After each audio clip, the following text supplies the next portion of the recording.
Too cool Ross. What is going on, ladies and gentlemen? Welcome to another installment of the Casually Chelsea show. My name is Marshalldbdx, accompanied by the panel of the Bridge 258, Scott and Oliver. And today we have multiple things to speak about. We will get to it, but before we do, as always, guys, make sure to smash that like button if you haven't done so already. It helps the channel grow, it helps support the algorithm, and helps us spread out to more people who might like the content. Be sure to subscribe if you haven't done so already. We are on our way to 3K. Let's get to 2.5K.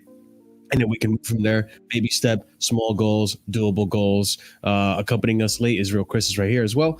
But also be sure, guys, to hit that bell notification so you're notified whenever we do go live. Check out the links in the description below for extra content, as well as the Twitter and Discord. Also, be sure to leave a comment below. Let us know your thoughts on everything that we're going to be discussing today. And lastly, be sure to check out our memberships because we have 4 different tiers starting at 99p and all that good stuff. Big up to everyone who is a member. Enjoy those emojis. And if you want, you can go ahead and start using those emojis in the chat right now. Show the love. But I guess we'll talk about, first, this is like improvised right now. None of this was planned. But let's actually, firstly, I guess, talk about the results of the AFCON. Frank Kessie, my man Frank Kessie, put some respect on the captain, leader, legend, Frank Kessie. People laughed at me when I said I wanted him at Chelsea. Now today you saw what this man can do. Maybe we don't need him at Chelsea, but regardless, this man is a great player and deservedly so. I think Ivory Coast completely turned their tournament fate around and now they won the tournament. I think they definitely showed up, played more ball than Nigeria. Nigeria was almost non-existent in that second half, from what I was able to see. But ladies and gents, I mean, your thoughts on AFCON's results, the new champions, Ivory Coast. Oh, the champions. That's nice. Yeah. King Drogba. Well, this guy just came out of his rock, man. King Drogba celebrated. I was doing something else, man. Yeah, sure you were. Was it a good final? Yeah, it was pretty good. I enjoyed it. Ahmed, you enjoyed it? How you feeling, Ahmed? Like, your country didn't win it, man. You say the country you're supporting. How you feeling? This country not even in it. So, listen, Somalia, it's not a No. I said didn't win it. He said didn't win it. Yeah, listen, man. Somalia obviously wasn't in it, but hey ho, it is what it is, man. Listen, I'm happy, bro. Listen, all I'm gonna say though, listen, man. I'm so happy tonight. Sensational. We loving it. I'm loving it. You know what I mean? Listen, Nigeria can hold that first things first, you know what I mean? Those idiots can hold that, you know what I'm saying? They can hold it. Yo, and we needed that, yo. They were getting a bit too giddy. Listen, man. Listen, Ghana left, man. Why'd you turn Mac all of a sudden? Sorry? You went giddy? Yeah, I change the accent every time I do that for some reason. But honestly, listen, man, Ghana already left the tournament. We needed the other part to leave to, you know what I mean? You can't. So listen, Nigeria can hold that for sure. Listen, I'll be honest though, man. Going forward, man, with the amount of talent these guys have, bro, I don't know what's going on, man. I'll be honest, man. I genuinely don't know what's going on. Like this guy, Osterman, this whole tournament had an absolute shit show, in my opinion. It won't be, bro. I'll be honest. I don't know what he's doing. I don't know what he does in that team. They have some, bro. Simon. I don't know what I don't know what he does. What's his name? Lukman. Adamana Lukman. He was one of their best players. What are you talking about, bro? No, I said Lukman. He's being played out of position, right? And like even though like because they've been playing him in midfield for some reason rather than playing him on the wing. Who's the other one I'm missing from their attack? But other than that, really, the rest of them, just in general, the ones I've spoken about, bro, not that great, bro. But they're defensively, they've been really good. That's the only thing I'll give them credit for. Like Kyle Bassi had a tournament of his life. Ola Aina had a tournament of his life. Their goalkeeper had a great tournament. Okafor, their captain, top quality and everything like that. But listen, man, hey, real ones know. Listen, Ivory Coast, it's their home tournament. The blank check got sent. You know what I mean? Drogba was bringing the trophy already before even the game began. The judges have been activated already, man. We knew that was gonna happen, man. We knew it, man. So listen, I'm happy at the end of the day. Very happy for Ivory Coast and all of them won. So listen, man, it is what it is. Big up. I'm seeing that Trifafana shaking his batty paws on the IG right now. If you literally, hey yo. So it is what it is, man. Innit? We move. I mean, anyone else want any input on the whole AFCON final? I didn't watch it. Okay. Same here. All right, Oliver, any 2 cents you want to add to the whole AFCON final? Not really particularly on the final, just like the overall tournament. And granted, I didn't watch a lot of it because I've had a bit of overlap with some exams that I had to take in January. Sure. So it was hard to watch Chelsea and AFCON at the same time. But Very true. I've heard it's been a fantastic tournament, you know, especially with the implementation. A lot of upsets. Yeah, and the implementation of VAR as well. That's gotten a lot of praise from just everybody. So I just hope that the game can take that forward into the domestic game, into European, and just hopefully the standards improve overall. But it sounded great. I wish I could have catch more. Yeah. Obviously, there's so much football to watch nowadays. I thought Senegal win it again. That's why I thought. Well, you were wrong, Chris. You were wrong. All right, and you were late. But also, hey, that's why Frank Kessie's the king, man. He brought back Nicholas Jackson early, and then he won the tournament. Yeah, respect my Minerals General Frank Kessie. All right.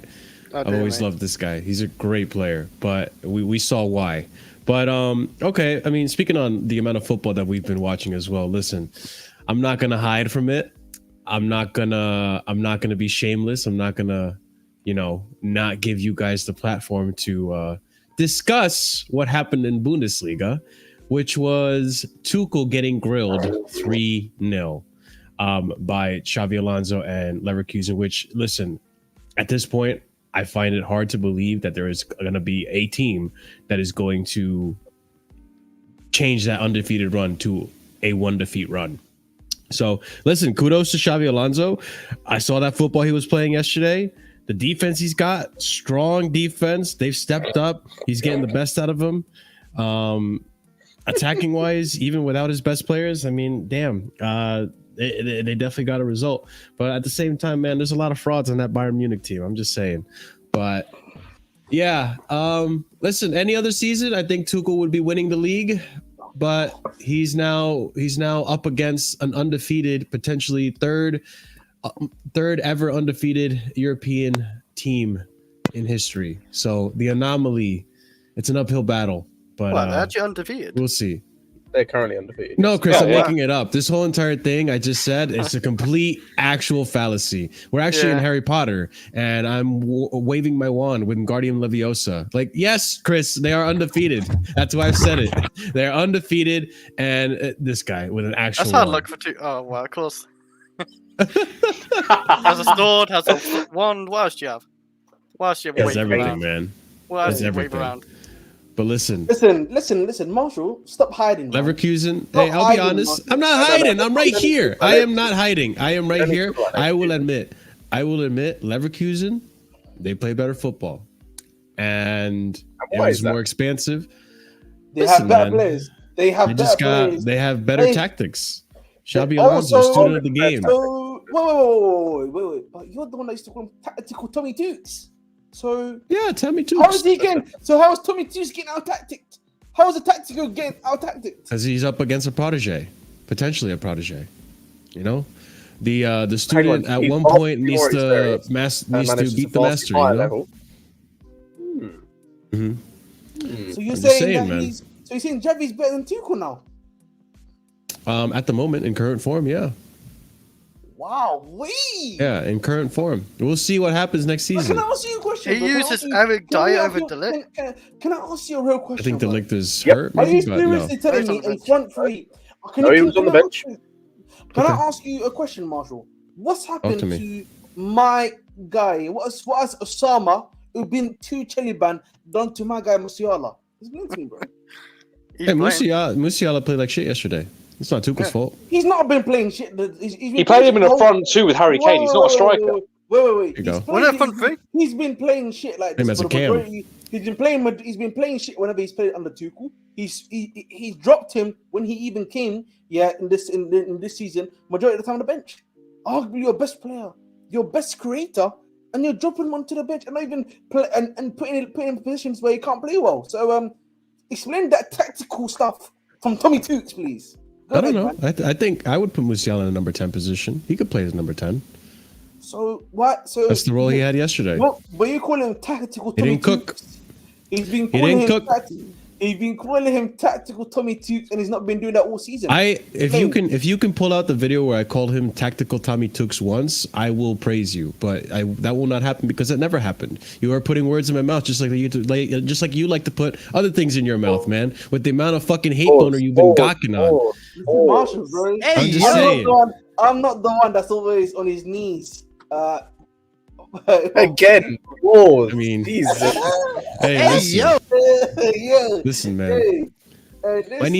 My knees are intact. All right, yours are all battered and beaten with the hate boner you were just gawking at yesterday.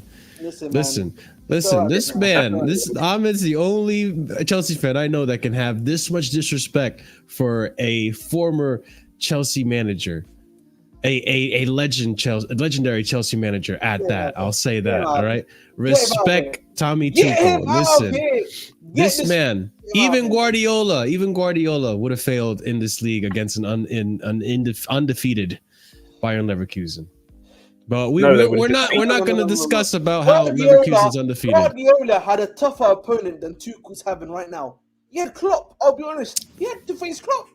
What? Just because Klopp has a name recognition now? No. Are we going to say the same thing about Xabi Alonso in 10 years from now? At that time, that was Klopp at the time. They had Lewandowski, an informed Royce. They had Gundogan at that time. They had a bunch of top players at that time. Dortmund. Gundogan. I mean, listen. A lot of those players you were mentioning they are still up and coming. They were becoming the best players that we know about now. No, they weren't, bro. They were. When they were with Klopp, they were. No, Lavia was the best striker back then. Yes. It was like on board at the time. Yes. Oh, you're on boat when Lewandowski's at Dortmund. Bro, listen. Yeah. Hey, this is the same time he was. Was this not But the same time he Bayern was squad was scoring still 4 very in it? good. Yes. Yeah. Listen. Lewandowski But was at the same unreal. time he was scoring 4 against Real Madrid. Yes. He took them. This is the same Lewandowski that took these guys, that took them to the UCL final at Wembley in 2013.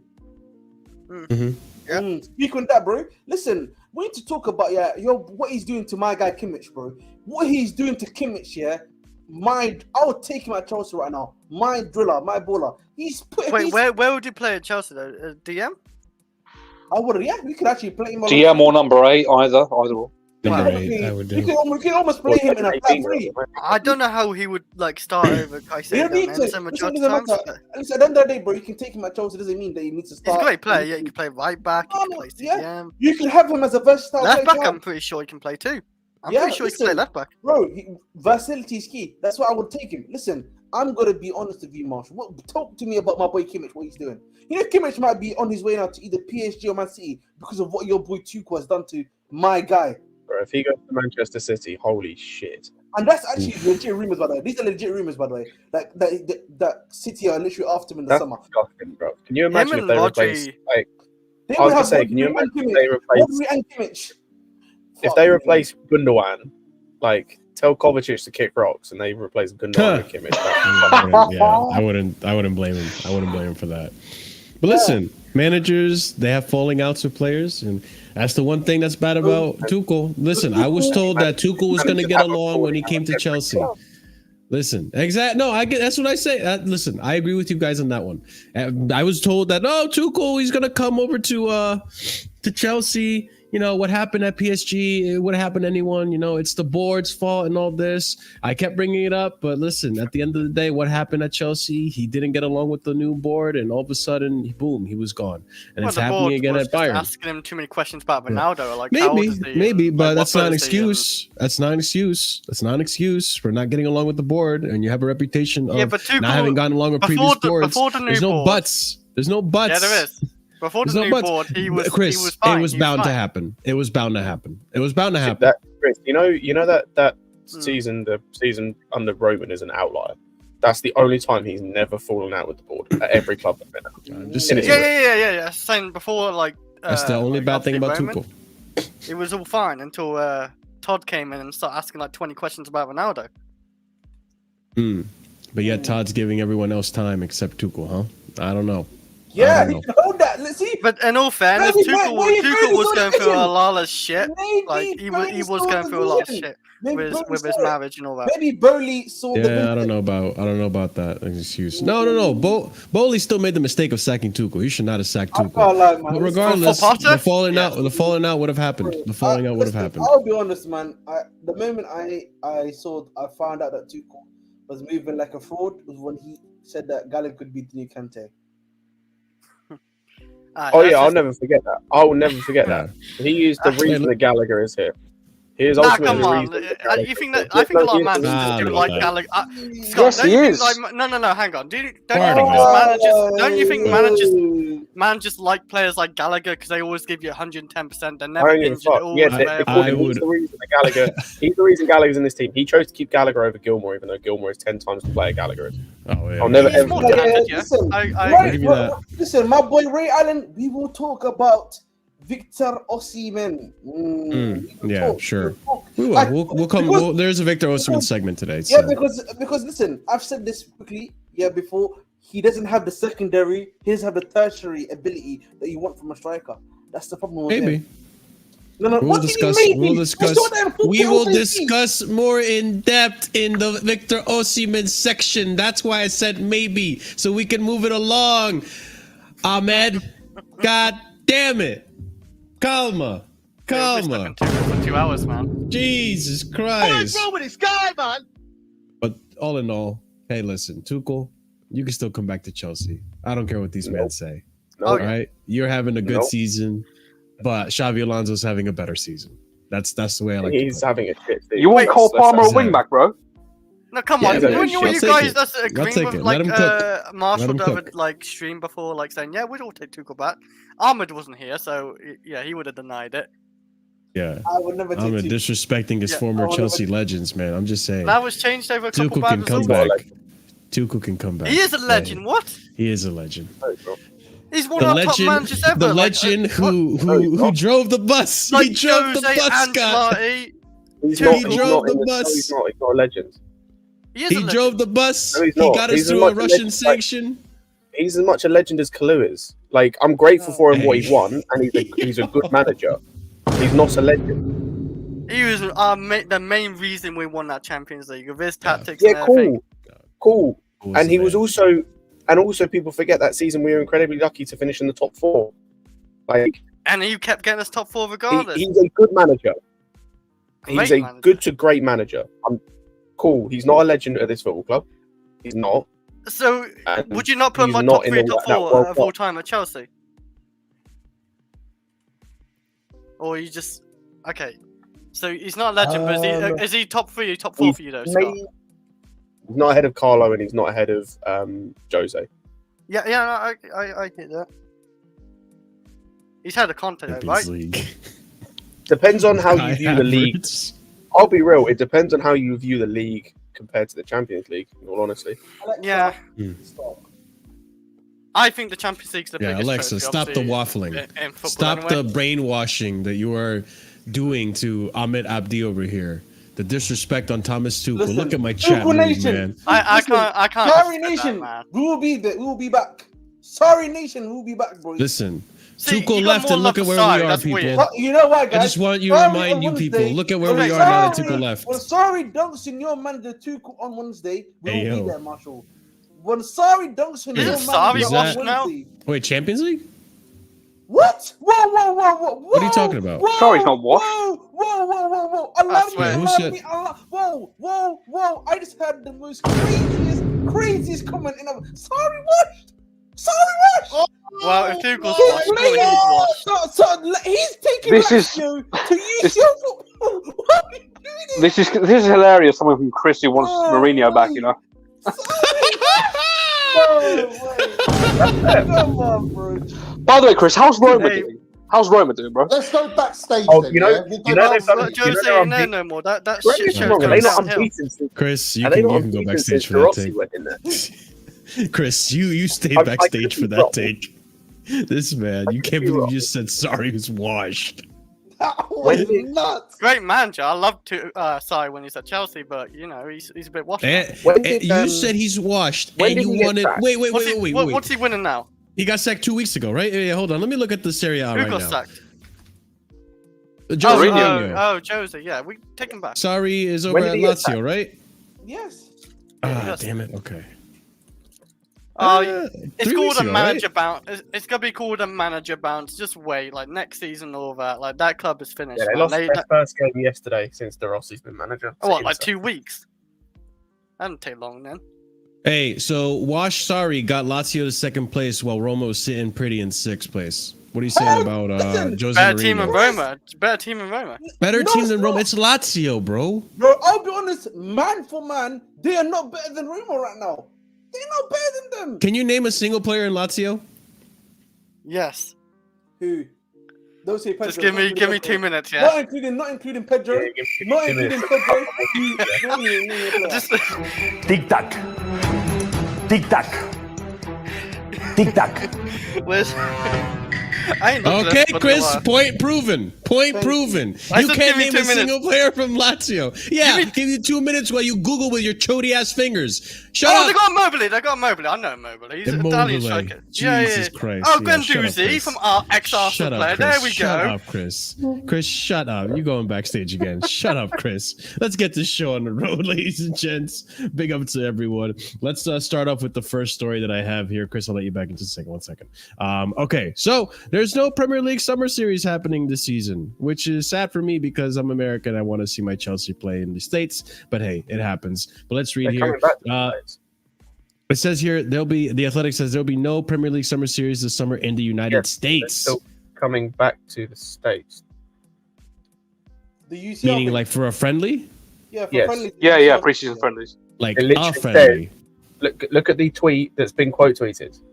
Okay, yeah, I was interrupted and didn't get a chance to finish reading it.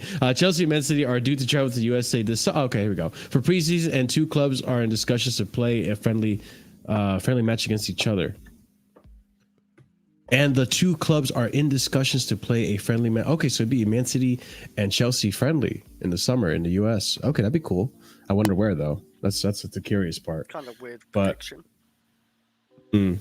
But also, I guess the summer series in general isn't happening, or they're just saying Chelsea are not going to be participating in it. No. There's the summer season was just meant to be like a little advertisement for American fans to come to watch. Okay, so all it was. So they're not going to do it as often. It's going to be like something they do every now and then to get some more fans. Basically, you know what I'm saying? That's what it is, bro. Wait, they're getting it was Chelsea still to play fun. football to try attract more American fans. Don't choose us. To be honest, we're one of the. I think we're top 3 clubs in the US, if I'm not mistaken. Like right? we attracted, I think, definitely in terms a lot more of under no, Pulisic in as well. terms. Yeah, no, but I'm just saying in That terms helped. of brand, in terms of like brand recognition, we're probably Yeah. top 3, if I'm not mistaken. So that's. I mean, probably why. Arsenal up there. I know So United are definitely up there. And I would say like Liverpool are up there too with recent success. I've seen some Liverpool kits around. I actually don't know. I think Liverpool is more the Asia market. I'm telling you, bro. Yeah, Liverpool's got Asia like in a stronghold, bro. That's not even including the Middle East, by the way. That's Asia. In Why? Because of who is the Japanese player they had like a few years back? No, not even that, bro. A lot of Southeast Asia, then there's obviously Northern Asia in terms of like Japan and all those areas. Then you've got Middle East because of like because of Mo Salah and that stuff. Marshall, you're talking about Minamino. Thank you, Minamino. Yes. No. But it's not even that, bro. Like that, there's that, of course. So, but they've just got like a lot. They've got that whole section in general, bro. I think Africa is just Chelsea. It's like usually a battle between Chelsea and United, I'd say, in Africa, from what I know. I don't know about South America. You can help us, as the fellow Peruvian in chat. You know what I mean? Can you tell us what Would it what's be Like Chelsea or Newcastle. Roberto Solano was a Newcastle player. I think it's Pizarro up was a there, Chelsea mate. player. It's hard now. The City ain't got much. I think. Yeah, fair enough. South America in general. South America, I have no Guerrero. idea. Huge. I feel like South America is mostly like Real Madrid fans, to be honest. Yeah. I could see that. But also, wait a minute. Let me think. Why is Africa why does Africa have a predominant United fan base? Like what? Dwight York and Andy Cole. What do you mean, Dwight York? No. Like, as in, like, they had like two in that era. Like, what those two black players were like crazy, bro. Like literally, they were Really? So yeah, it's just bro. they're black. Pretty much, bro. I'll be honest, bro. A lot of the time, it's that or the African. That's how it usually works, bro. No, but like I get that with Chelsea because like Chelsea had Essien. One of them I John know for a Mikel. fact is an African. So I know they're not African. That's why I said they're either black or African. That's Oh, why I said Jesus African. Christ. That's the point I made. That's the key point. That's the key point. Black or That's African so- usually. No, but that's in general. Like whenever people usually like yeah, that's fine. I take your word for it. Yeah. Oh yeah, Hmm. that's. I know it always went at the time as well. Yeah. Yeah, but yeah, so it's Right, it's- Chelsea's bro. That's why pretty much that's pretty much what happened. The thing of Chelsea was we started getting a bunch of black players, literally, and then we got a Drogba who became an icon of Africa. That also basically helped your brand as well. So Yeah. we had a lot of, but Chelsea makes sense because we had a lot of African players. See that? That proves my point. Literally, he's the black they're from Africa, bro. It's one of those two, bro. Literally, that's all. Wait, where'd you read that? The one above that comment. The one above that comment, literally. Yeah. So I mean, like with the fan base though, Chelsea makes sense to me because we've had a rich history of having African players like Samuel Eto'o, Kalou, Drogba, John Obi Mikel, Essien. Who else have we had? Victor Moses. Yeah, Victor Moses is a real shout there. Hey, he was great for that one season, man. You know, we haven't had that many black African players that played for in recent times. You know, recent. actually, yeah, in recent times. I feel like I want to throw in Well, like I wanna Mendy and also throw a Koulibaly, I bone- guess. I want to throw a bone to the the French. Like I'm pretty sure Makelele had African origins, even though he was plays in French. I'm saying in recent times. Recent. The key word is recent. The Mm. barring like Jackson maybe and we just have the history. That's it. Yeah. That's what it is, bro. Like Yeah. Not many. You hold that, Ahmed. Hey, listen, I can be wrong, but from what I know, from like a lot of the time, hey, I'm not. My character is French. He said he's French. You know what I'm saying? I was gonna say. I said AFCON in particular. Actually, played for AFCON. No, I don't really think so. No. Oh, Garemi, that's not a bad shout. Loic Remy was French. Loic, Yeah. Is he Loic Remy? Jeremy. Garemi, sorry. Close. I mean, that's all. I can't think of any more. But even in recent time, like you were saying, Ahmed, I can't. There's not many. Really, at barring Chelsea. like I feel like obviously we had Mendy, of course, and then Jackson, but that's it. Other than that, I don't remember anyone else really. Yeah, we're rewriting. Just Koulibaly, that's the only other one in recent. Pretty much. Koulibaly too, But that, yeah. that was only for one season anyway. You know? That No. flopped, unfortunately. The guys in chat, I'm not saying that they have to be. What's it called? I'm not. The point I'm making is that. Oh, they Ziyech, played not bad AFCON. shout. No. Oh yeah, Ziyech is the only good. That's a good point actually. I'm saying they played in AFCON. Guys that actually played in AFCON for us, not the ones that they said they're gonna play for the country they were born, not from where they're actually from. You get what I'm trying to say, chat? Yeah. That's why I said. That's why I included Mendy and Jackson. Look who showed up. Andrew, I bet you. Oh. Hey, taking a page out of my book. Yeah. There you go. Enjoy it, my friend. Man. Drink the tears. Drink the tears. Can I Tears. I know you guys are talking. You guys already have a conversation going on. I won't interrupt. Or I mean, listen, I'll let you speak on it because we only just got away from the AFCON topic like a few minutes ago. But I mean, hey man, the floor is yours. Speak on your nation, man. Speak, respect Frank Kessie. No, I won't put you full screen. But all right, talk to me, Prime. Talk to me.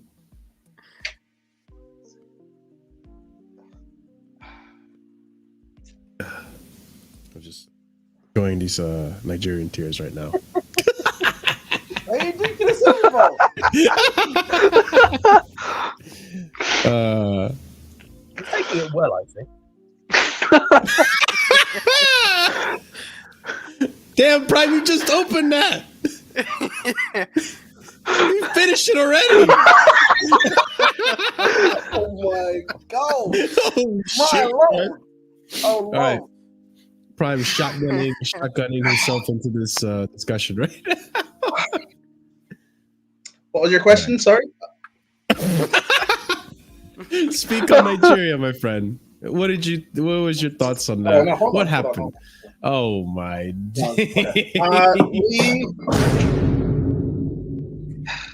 All right, actually, yeah, you could. All right, whenever you're ready.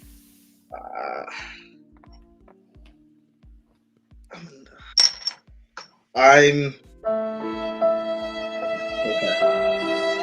can continue. It's okay, Prime. It's okay. You could always try next time. That's what next year, 2 years from now, right? In 2 years, right? It's every 2 years, right? That's what we play. Okay, come on. There's one. Yeah, there's one next year. Yeah.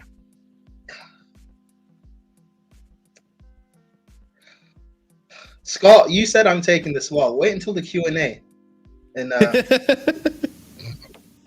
happens. I'm gonna turn my camera off. Listen, let me give respect. Great winners. You know what? I'll just leave. I'll just leave. No, it's all right, bro. It's all right, bro. We need you. First of all, sorry. Oh wow. That night had to come out. It had to come out. Man chugged the whole thing. Second of all, Ahmed, with all due respect, can't comment on this. You're Somalian. You don't make it. Can't comment. No, I'll hold it.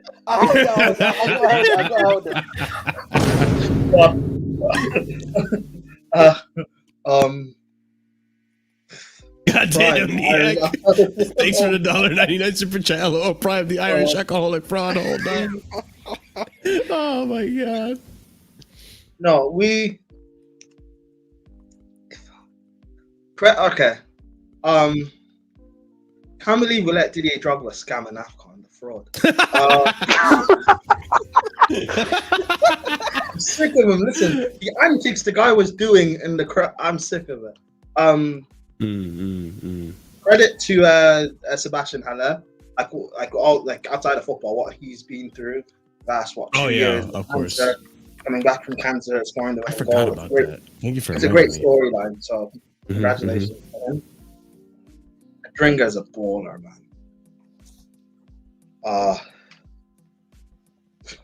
Shut up, Ahmed. I told the streets in it. Yeah, hot. Listen, I wish my striker could score in the final, but hey. Victor Osimhen, I can't keep defending you. You're making me look like I don't have ball knowledge. I can't keep defending you. I'm sorry. Cannot keep defending you. Uncomfortable conversations now.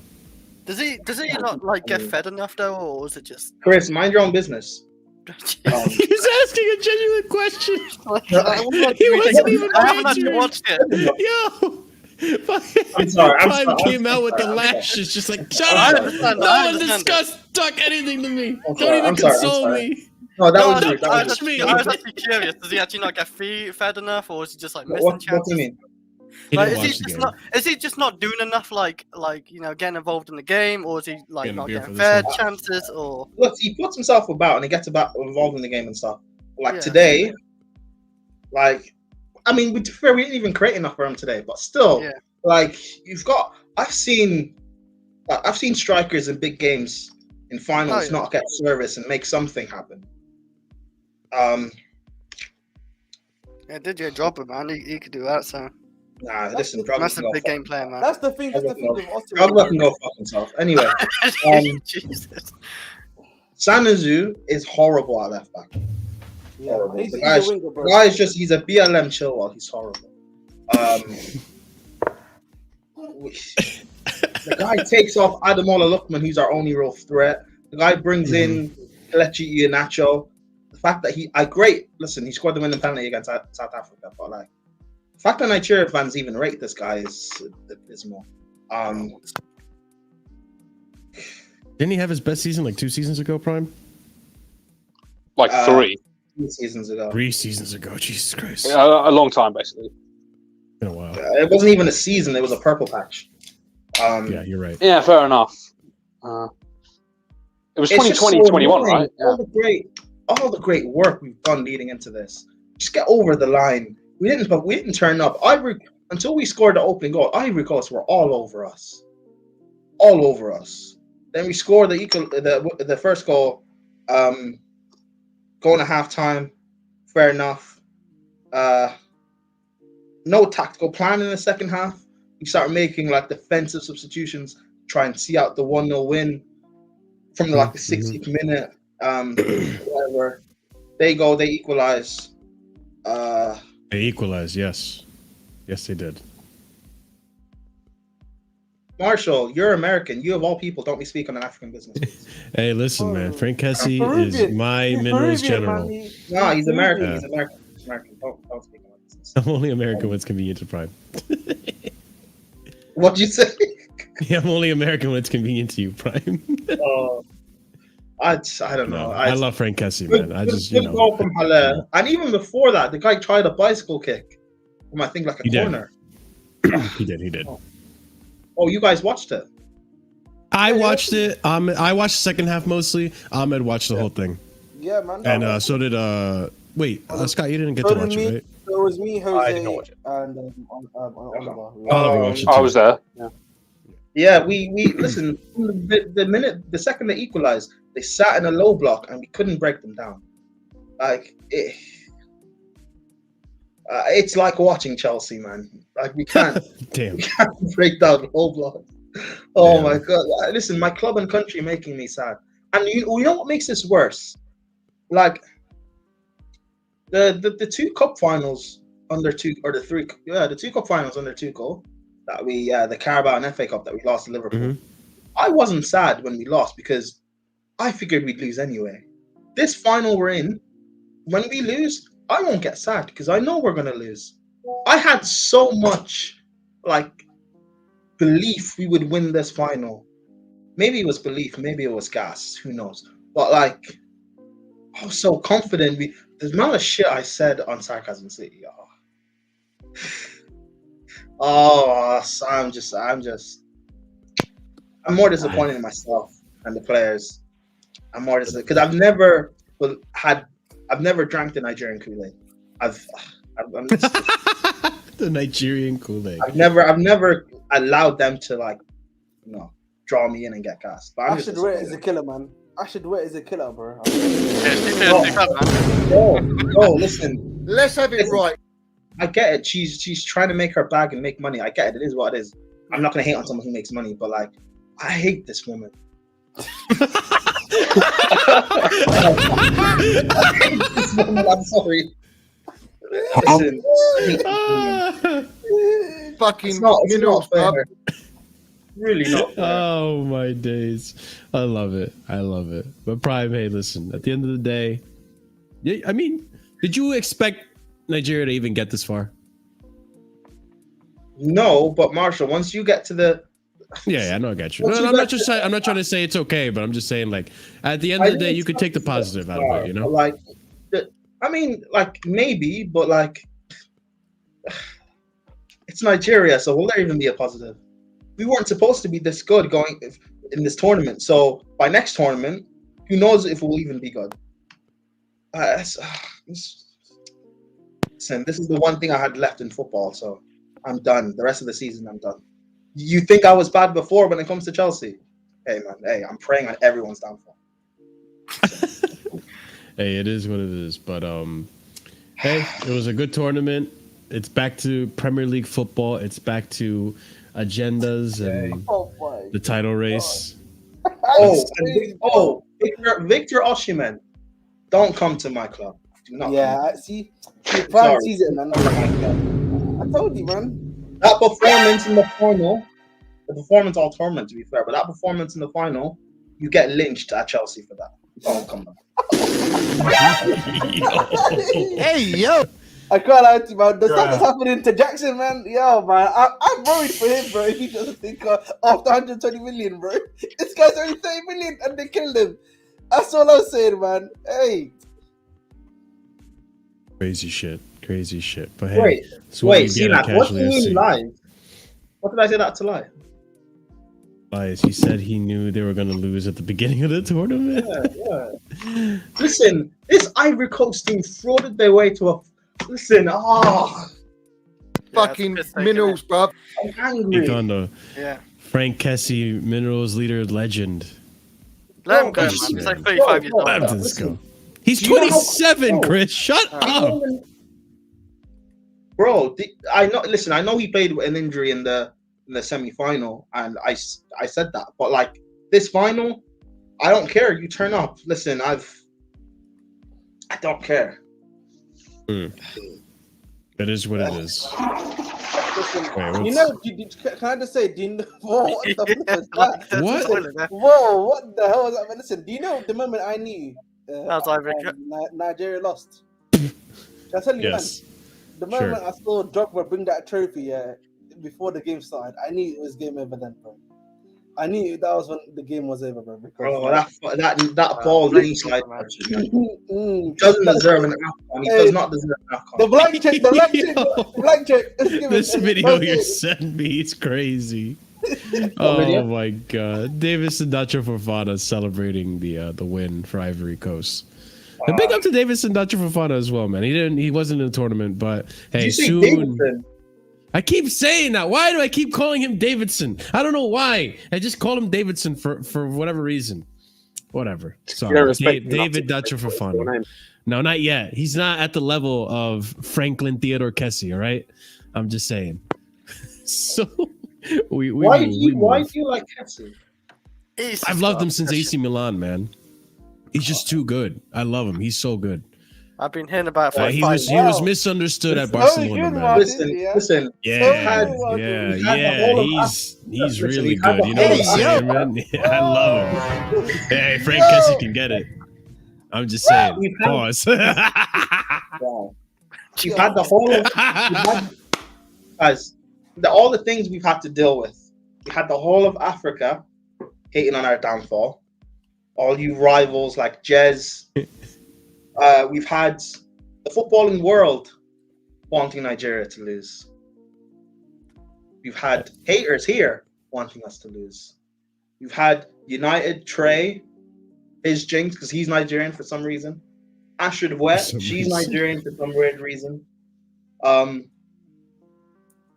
We've had the crux on Sarcasm City, all the hate and the judge against us. The referees. Can I use that as an excuse?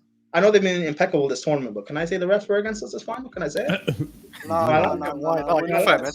We're not accepting that one. Sorry. Am I allowed? No. Yeah, fair man. Fuck the refs. But listen, I don't.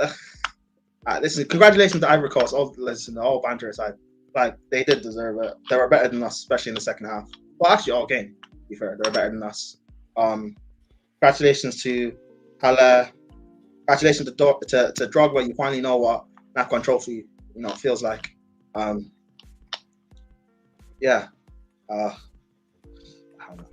dejected, man. I've got Q&A started. I've got to go. All right, you have fun with that, my friend. We will be here, and we'll actually. It's not even. I don't even live. Come on, I'll go when they're actually live. Yeah. So I got you. All right, so let's bring it back to Chelsea. Big up to the African Cup of Nations final. It was a fun one to watch. But let's bringing back to news here. We have to speak on Todd Kline, apparently a new hire for Chelsea, and people lost their shit for this. I think this was shortly after the loss we had against Wolves, so understandably so. People wanted to see different types of changes, not this one. So bear with us that this week we're going to be going over a few bits of news that are a little dated, but we haven't discussed, and I did want to bring it to the surface to discuss and have a conversation about. So Fabrizio Romano here reporting, understand Todd Kline is set to join Chelsea in the next months after leaving Tottenham role as commercial chief officer. He's been placed on gardening leave, as reported by Matt Law, told he will join Chelsea right after. Agreement almost done with CFC. Then it is expected that Todd Kline will now play a big part in Chelsea stadium plans, with the club yet to announce whether they will rebuild Stamford Bridge or move to another site, according to Matt Law. Listen, this is all fine and dandy, but I hope that the result of this hire means that we can actually start to make progress on this and get something going, because we've mentioned it multiple times. the stadium is holding us back tremendously. The stadium is a big part of the reason why we have to resort to this youth model. The stadium is the reason why we have to do this multi-club model to a certain extent. So we need more revenue to come out of the match-going fans. We need more revenue to come out of stadium ticket sales and stuff. We're not doing enough. We could be doing double what we're doing right now and be in a good place with FFP and all that as well. So if this guy is going to get the ball rolling, then so be it. I don't know what his history and what the results were for him at Tottenham, but hey, at the end of the day, someone needs to do the job.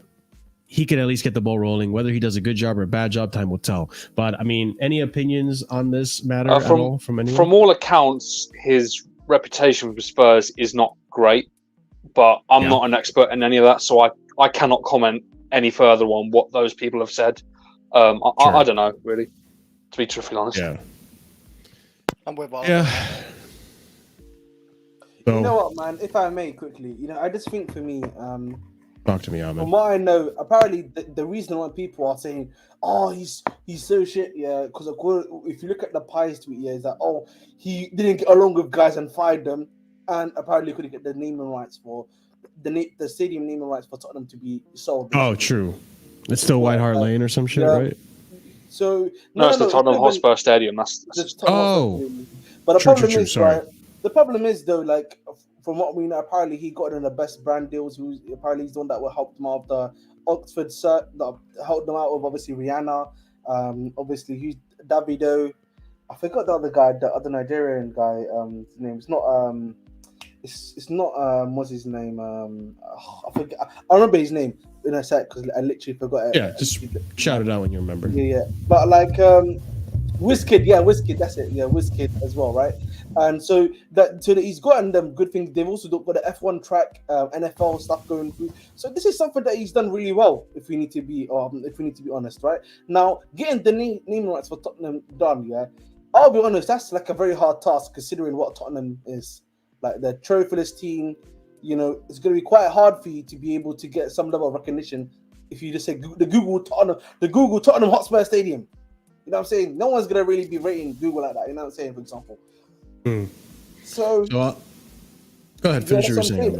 So that's just the point I'm trying to make. Like, it's very hard in general. So like we need to be honest about that. Now, in regards to any other stuff that we're going to be speaking about, the stadium, again, we need obviously some level of finality of that, whether or not that's going to be, we've got to rebuild there, or if we're not going to rebuild there, and everything like that. But like, it's going to be very hard, bro. It's going to be very hard, again, as I said to you guys before, from a logistical standpoint. If you just want to go 55k, that's fine. But I think for me, the thing I wanted to talk about more so is that revenue from stadiums is great and all, but like the club can be making a lot more money via advertisements, in my opinion, but they can also be making more money via the clothing brands that they do, everything like that. Arsenal are good at that. You've seen what Arsenal do, and I think Joe's trying to do that of the Year of the Dragon stuff, trying to do maybe some more retro kits. I know that obviously our retro guys have not been necessarily Nike, to be honest. Like we all know that, right? Our retro guys, if you were to be, we do retro Umbro kits or retro, what's it called? I think Adidas would be the other one. I'd probably say retro Umbro and Adidas would be the other two. If you went back to the basics, that's the thing though. So yeah, man, it's gonna be quite difficult at the end of the day. But hey ho, man. But I mean, I get what you're saying with the stadium. It's all nice and all, and there's other methods to also make revenue. But I feel like the stadium would be a nice sustained revenue that you can always depend on. Whereas like the shirt sales and the retro kits and all that stuff, like yes, they'll do well. Don't get me wrong. I'm sure they will do well, but is it like as dependable as always having a sold out Champions League night or having a sold out? Well, I shouldn't say Champions League now, but let me just say like a sold out like FA Cup tie or Carabao or just Premier League. Like we know that Chelsea games are very hard to go to as a result of the tickets being hard to get. So, being able to double that amount in sales, I think that's a big profit margin. And who knows? I just think that's something that needs to be taken care of. I hear you, bro. But the reality is, and if I'm being honest, I don't think people are gonna be, wanting to. I feel like they're probably, because of the stuff we have, the CPO and other stuff. I don't see us leaving the stadium, right? So if that's the case, I feel like the maximum we can get to, from what I know, is around about 55 to 57k, and that's just the reality that we have to be honest about at the end of the day, right? Unless we do something where we transfer whatever the CPO owns onto the new stadium that we do into the other area, and there's some form of that being happened into law, it's going to be very hard for that to be obviously the case. So we just need to also be honest about what is going to happen. And the reality is, sentimentality is a big killer. You know, even and that's in life in general. People don't want to leave where they've come from at times. So we need to also enter. Yeah, I get that, but there's so many like pros to being able to have this new stadium. But that's the thing, Marshall. You and I, we both. I know. I'm just pointing it out for the audience that maybe doesn't understand like what else comes from having a new stadium. It's not only like match going revenue, but it's also being able to rent out the stadium for other events, other big events like concerts and conventions and all types of things. Stadium has multiple uses. Yeah, so just to answer JC's question, the current capacity is, if I'm not mistaken, between 42 to 43k. So it really is quite a low amount. Like, if you're being honest here, if we can double it to an 80k stadium, bro, you're making double the revenue. If you are also able to streamline the way you did the revenue previously as well, with the advertisement you've done, you probably could be making double, if not triple, bro. You know, currently with a 43k stadium, by the way, but with a 43k stadium, we are making, I think, 80 million. Adios Prime. We're making something like between 80 to 85 million, by the way, if I'm not mistaken, in terms of stadium revenue per day. Whereas Tottenham, bro, the biggest stadium, they're only making 40 million more. So imagine if you actually had the seaters, double the seats. Yeah. I'm saying to you, bro. Again, it's not even just doubling. We wouldn't get an 80k stadium. We wouldn't get an 80k stadium. Just something a little more though, because like even if you can't double your profit, you open the ability to make profit elsewhere when you aren't playing games there. You know what I mean? So that's part of it too. So there's WrestleMania, like you guys were saying. WrestleMania at the bridge. You know what? That would even be the best spot as well, because we're literally in central London. They can all just travel to us literally via multiple trains. That would, and the area would be perfect for it. But hey, but the thing is, we're not gonna get 60k, by the way. From what I've heard and from people that I know, they said the maximum, I think, something like around about 55k. That's enough. At that point, just build somewhere else. Seriously. Same area we are currently, the most we can extend it to is 55k. Yeah. So if 55k is the El Maximo, then you're in big trouble, broski. You know what I'm saying? I'll be honest. That's not. It's not worth it for the investment of a billion or more. Like, you're only adding 15k more seats. You know, you're not producing that much. So. But like it's I get where you're coming from, JC. Like, this is definitely something we're missing out on that should be fixed immediately. But that's still not enough to cover the amount of expenses that we have at the club. So even if we were making UCL, and I'm not saying you're saying this, but there are people that believe that if we were winning, if we were back in Europe and we were doing everything we're doing under Roman, we'd be fine. No, we would still be losing money. So no, the stadium is a big part. I get the point though. We would be fine in terms of the biggest cause of money or influx in money in terms of in football is number one from the TV rights and what you get from TV. Yeah. Number two is from not match day revenue, is from like earnings from winning stuff. Yeah, and that's the thing, by the way. The Premier League signed the new deal, which is going to bring in a lot of money, of course. Then obviously it's going to be the stuff that we do online. Then there's going to be the shirts we sell, the stuff that we sell, everything like that. So there's a lot of stuff, like, obviously we need to take into consideration, right? But I think from in stadium, I think obviously you want to bring in as many fans as you possibly can, particularly with how big of a club we are now. We shouldn't, like, if we're being honest, guys, as big of a club we are, 40k is kind of unacceptable, bro. Because that's not enough for even if we say there's tourists or the guys that are coming from abroad to come watch us, let alone the regular fans that live in the area or just outside the area, they're trying to come in to watch the game too. That's not fair on them either. Yeah, we are currently the ninth biggest. not including obviously other teams, because like Sunderland's bigger than ours, but in the Prem we have the 9th biggest stadium soon to be as of next season. Which is embarrassing. But also, Vic, I low-key kind of hate you for saying this, but I understand where you're coming from. I'm not a football guy. Like, I've always been not an American football guy. He's not American, man. He's not pre. This guy. What are we talking about then? This guy's not pre. This guy's not pre. I'm not an American football guy. You don't respect the American flag, innit? You know this guy, man. Send him back to Peru. No. Yeah, send him back to Peru. This guy. Send him back to Peru, bro. This man. Hey, man. But yeah, I've never been an American football. I don't care for the Super Bowl, really. I'm gonna go to a friend's house after this to watch it, but it's whatever. I don't care. I don't care for the commercials. I don't care for the halftime show unless the musician I like. I just don't care for it at all. That's like send Marshall back to Peru, man. You know no, when I went training, like guys next to me was actually training an American football star, and that was quick as hell, man. I didn't expect Ice. it. If you're watching Ice, you know what I mean. You know where to find Marshall, innit? You know what I mean. You know what I mean. He's not watching the Super Bowl, bro. You know what I say? He's not being true. He's not being a true American. Yep. Joel just says what he says here in the comments. Don't think he forgot about the Lions joking. No comment, man. No comment. You know what I mean? Hey.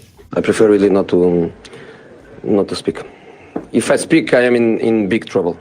And then one more comment here before we move on to the next comment. JC, if you have 30K added and they give additional £100 per person, that's 3 million per match day. Our busiest season, we played 62 games. I mean, sure. Listen, I'm not going to do the math on the spot. Go ahead. You don't have to. I found a piece on it. Mm-hmm. Yeah, this is our match day revenue from. Our match day revenue was the 5th highest in the Premier League. It was so our average match day income per game was 2.08. It was 2.08 million pounds per match day. Mm-hmm. That's not.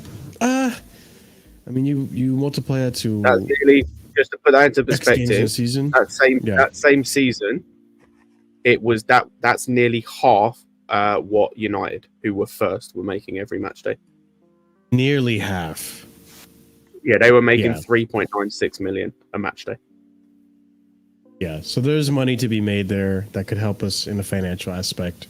Listen, at the end of the day, we're gonna see 30. Okay, thank you, JC. 30 home games around 80 to 90 mil in a year. So, imagining being able to say 120 to 150 mil. That's all I'm getting at, which is a big chunk of money.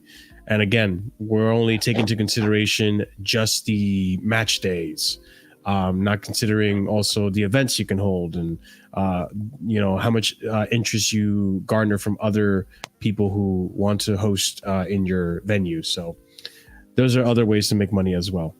But that being said, another thing I wanted to bring up, which Marshall, is can I ask you a question, Marshall? You know how to make extra money. You should give us advice.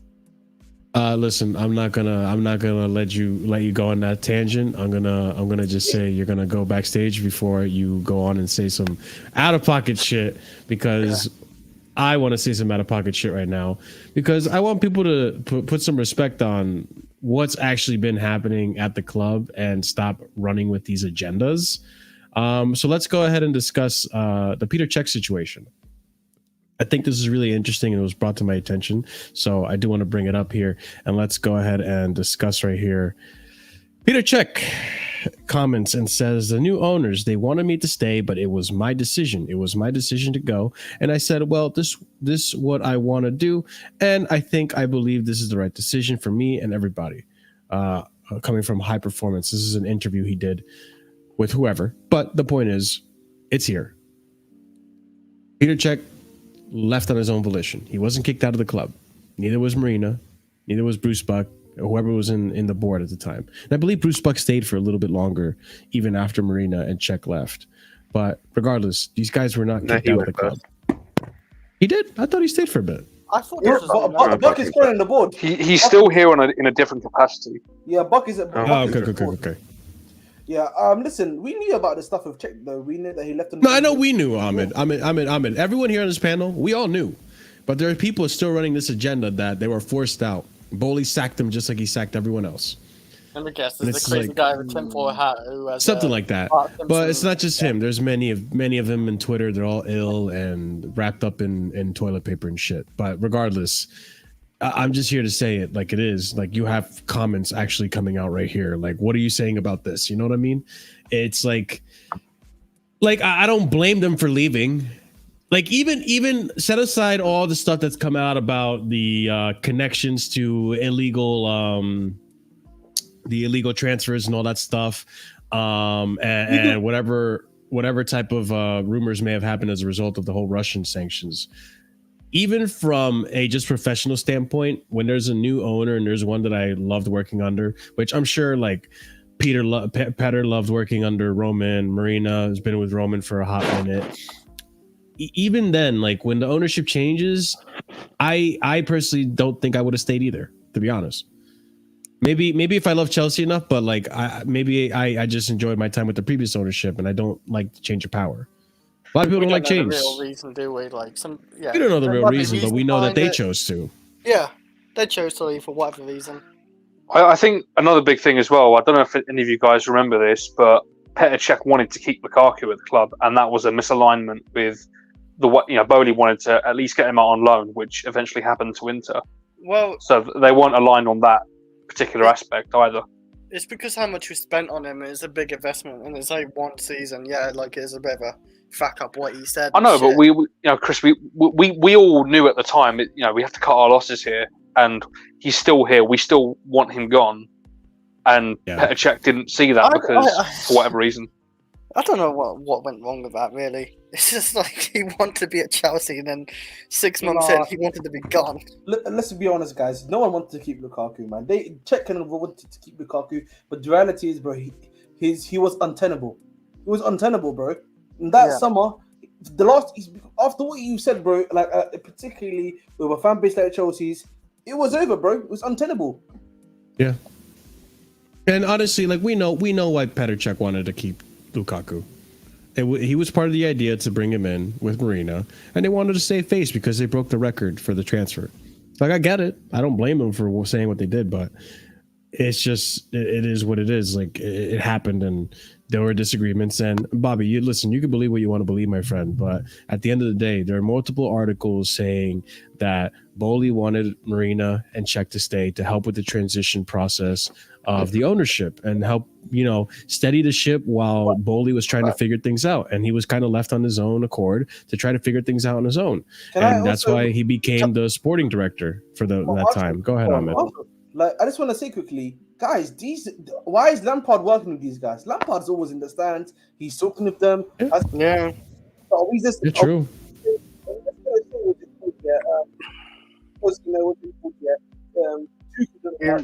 Sort your mic. Your microphone. Sorry, I was just making the point just quickly that I was trying to say is that they're working fine with someone like Lampard. Why wouldn't they not work with someone fine with Cech? They needed help. They were begging Tuchel, we need your help, bro. Mm-hmm. What do you think about this? What do you think about that? And he was saying no. They didn't know, and they knew they didn't know. Yes. I was going to say with Tuchel's situation, it's just completely different. Like, Panny's going through a lot of issues as well, behind the scenes as well. Like, that could be one of the reasons why maybe it's a mutual understanding as well.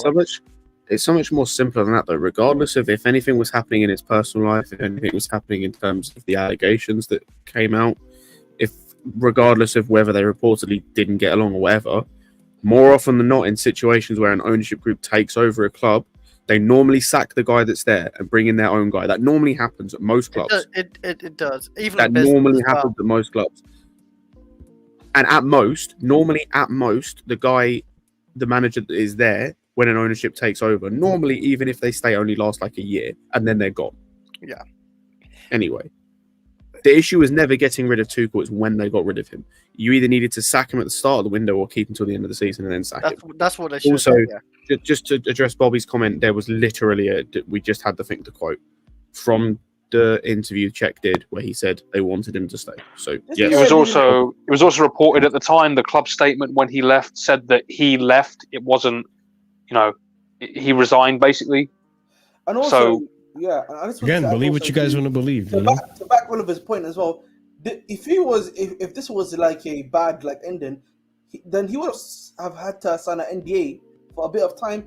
And then if he'd spoken now, he would have been saying, "Oh, these guys just had to let me go. These fucking pricks, they didn't want me at the club. They didn't believe in me." They would have said that, but he would have said that in a much more polite way. You know what I'm saying? Professional, yeah, right. But that's the point, like, because that's why, like, you've not heard anything from what's his name? Whose name I'm forgetting right now?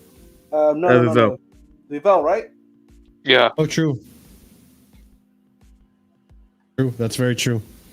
But again, like, you guys in the chat or whoever's watching this in the future, you guys can believe whatever you want to believe. At the end of the day, like, what I try to do here is I try to, gather whatever facts I can find and discuss them, really.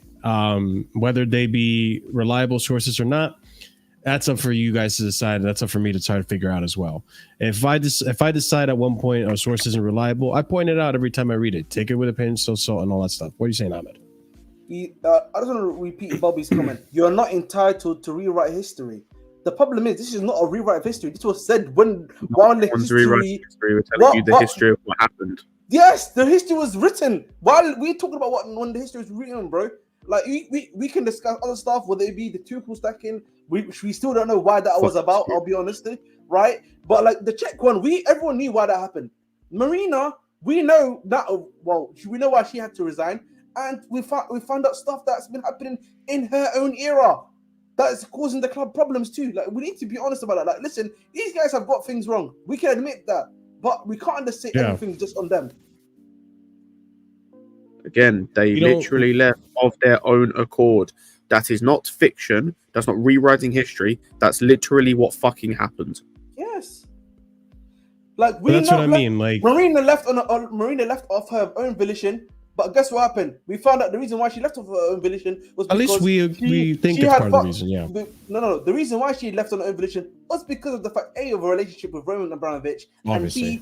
and B was because of the transfer stuff that had been taking place behind the scenes under her tenure as well. Like, let's not beat around the bush. Now the thing with Cech, sadly he left, and you're seeing that he's having a kind of like some sort of a career now playing ice hockey. Big up to him, bro. More power to him. Like, that's it. And but also, go ahead, bro. I was gonna say, we're talking about someone, like, even with these people leaving, we're talking about someone in Cech who, like, he led the club as a technical director, which is what he was. He did fuck all outside of bringing Mendy to the club. He literally did fuck. Like, he was apparently the liaison between, like, the board and Tuchel, which is cool and all, but, like, he did literally fuck all, pretty much. And this is where there's a double standard, because people, like, and rightfully so, when Stanley and Stewart don't have the experience at the top level in a director capacity, nor did he.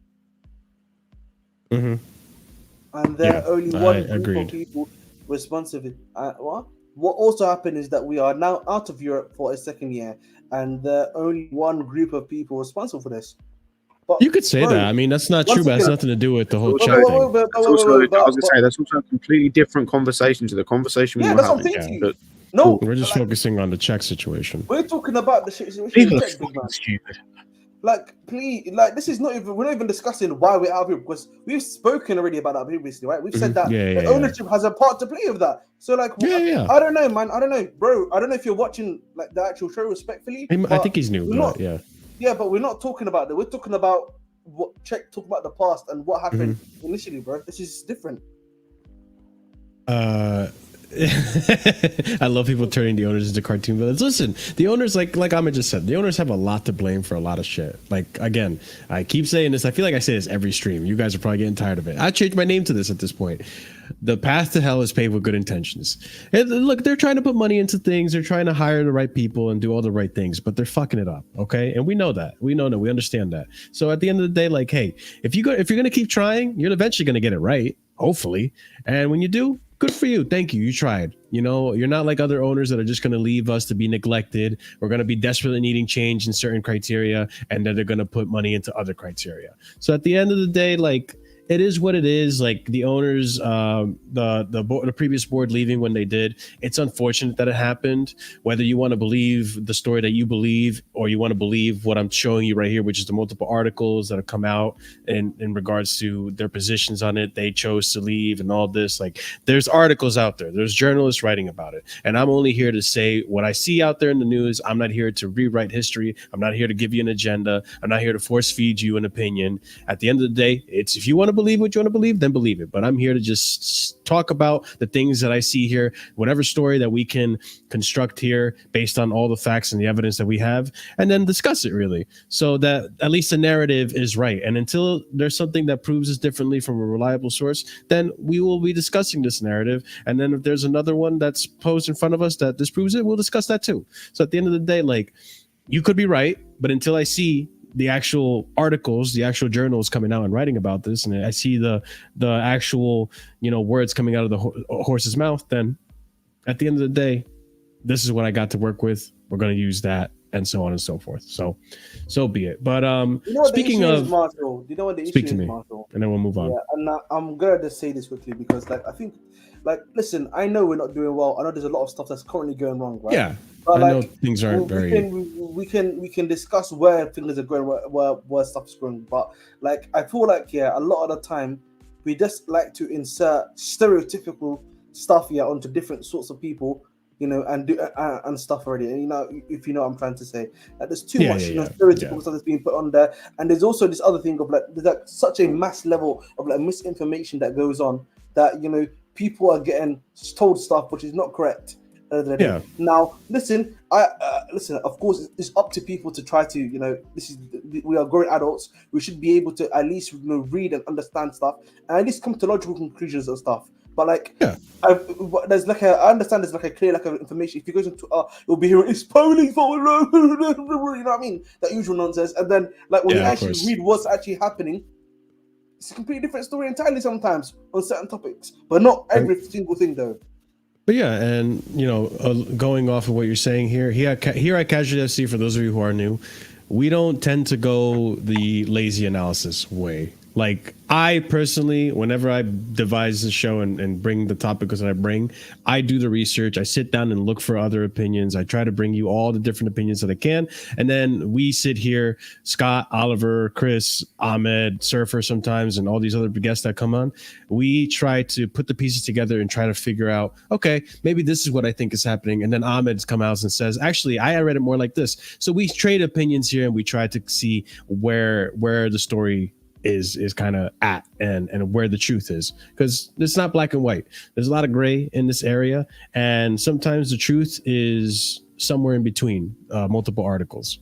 So that being said, let's speak about another potential truth that could happen in the future and could change the course of football for forever. So let's talk about this whole blue card scenario and the sin bins.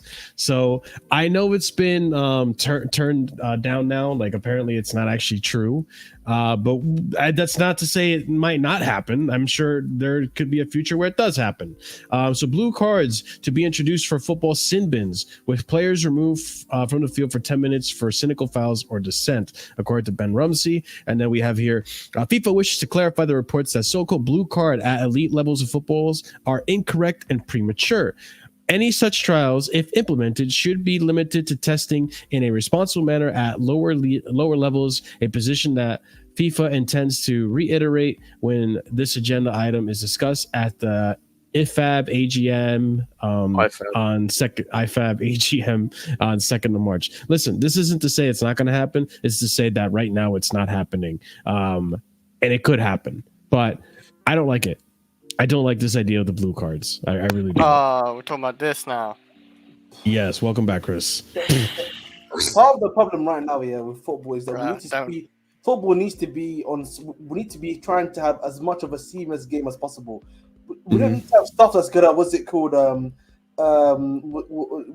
don't need to have stuff that's gonna slow the speed of the game down already. We really have VAR, which does a big damage to the game in itself in terms of stopping the motion and everything like that already. So at least in VAR, it's a necessary evil. I want to know whoever the fuck wants this card like to be even in this game of football. Like you said, Ahmed, this thing is going to cause way more issues and it's going to solve problems. Why the fuck did we need this? We have a warning system and we have a red card. Why do we need it to turn into like a hockey thing or whatever you do, like sim bin? We don't need to change things for the sake of it. It's like we're trying to add fancy stuff to football. It's like, oh, let's add VAR. I didn't want VAR to begin with, but at least VAR is actually improving. We don't need to add anything else. VAR actually does make sense. It does actually make sense because you don't want to, like, you know, get robbed or something, you know, even though that does do a lot of robbing itself. What's the point of a blue card? Like, they didn't even get the color right. Why is it a blue card? Why not like orange if anything then? Like, make it orange. Because orange, you could. What if you're wait, Chris? What if your screen color is off and the orange looks like a red to you? Then you're getting all up in your arms about like, oh Jesus Christ, hey man. Wait a minute, your problem with this is the color. No, hang on. Before you say that, no, the problem is not the color. The problem is that thing exists. They actually try. Is this actually going to happen? Because I'm going to lose my shit if actually. No. As of right now, it's not. Like, yeah. But I wanted to. I'm going to throw my fucking table if it actually happens. Go ahead, Ahmed. Go ahead. No, 1 second. Sorry, Ahmed. I'm searching something up. Oh, okay. Yeah, like, I want to read this comment though. Card, man. I would say, Chris, Jesus Christ, Chris, I didn't realize you get so riled up. Chris, you could answer this. Marshall, what happens if goalkeeper gets a blue card? The manager makes a sub to put a keeper on the pitch for 10 minutes. After 10 minutes, he has 2 keepers on the pitch. This all seems nonsense. We subbed the manager on. Jesus Christ. Because we may as well go into circus ridiculous fucking shit and just sub on a manager. Here's the thing.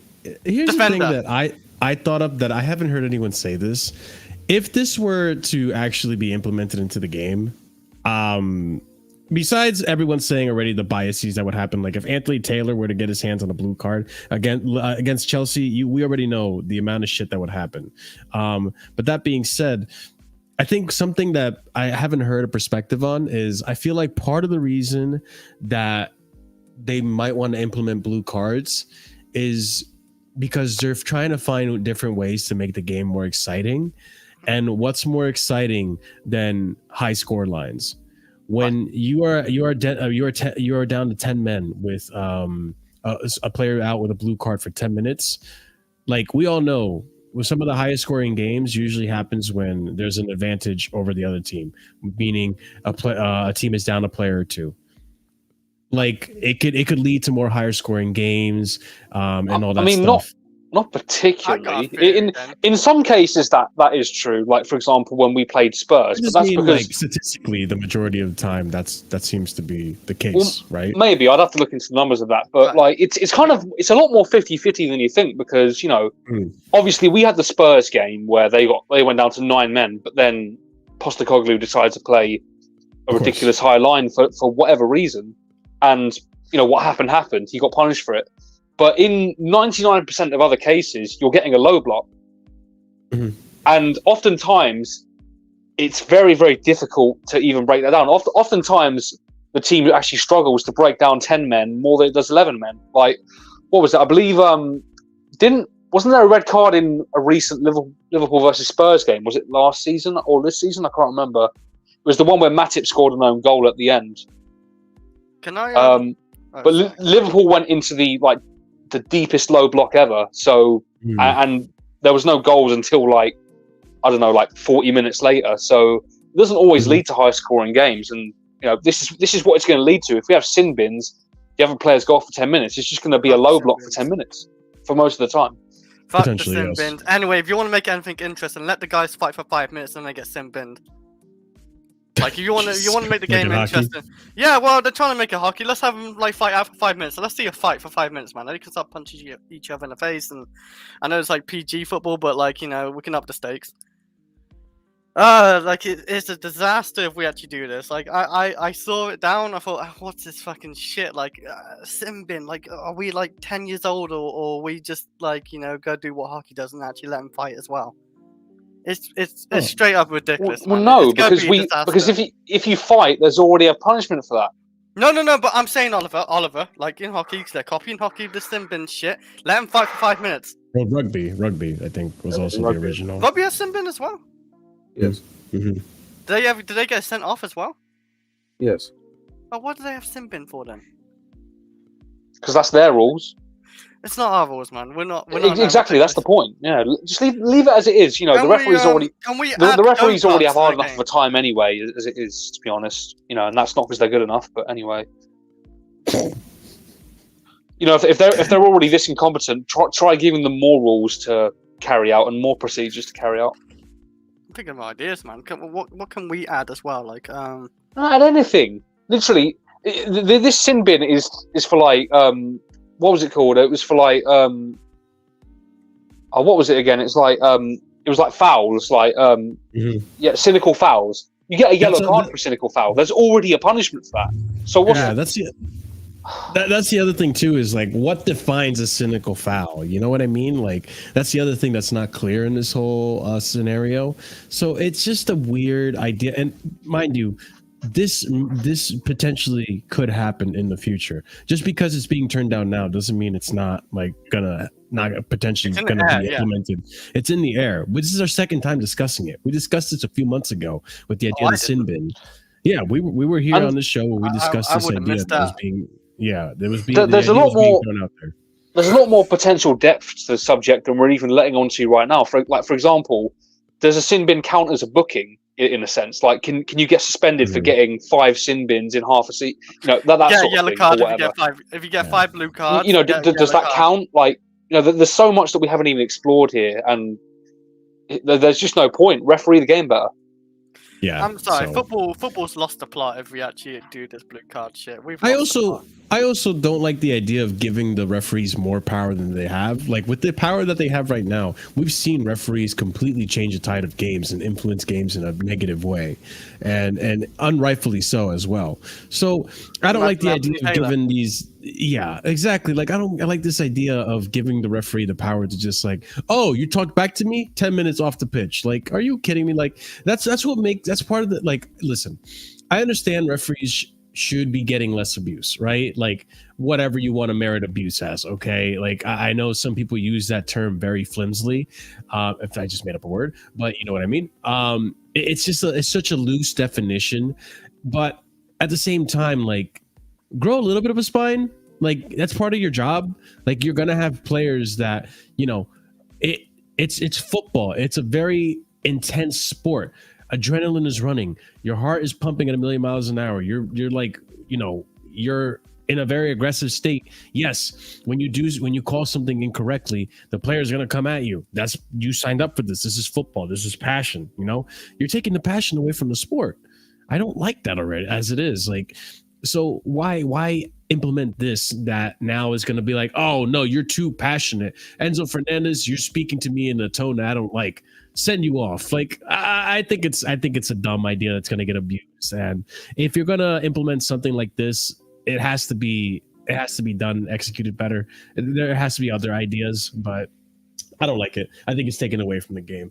Any other opinions before we move on to some injury news? And by injury news, I mean uninjury news. I mean, this idea shouldn't even make it to trials, let alone whatever's going on right now. You know, I agree. I want the black card just to sign off the whole game. You know, like, just black flag. You know, like, just for the whole game.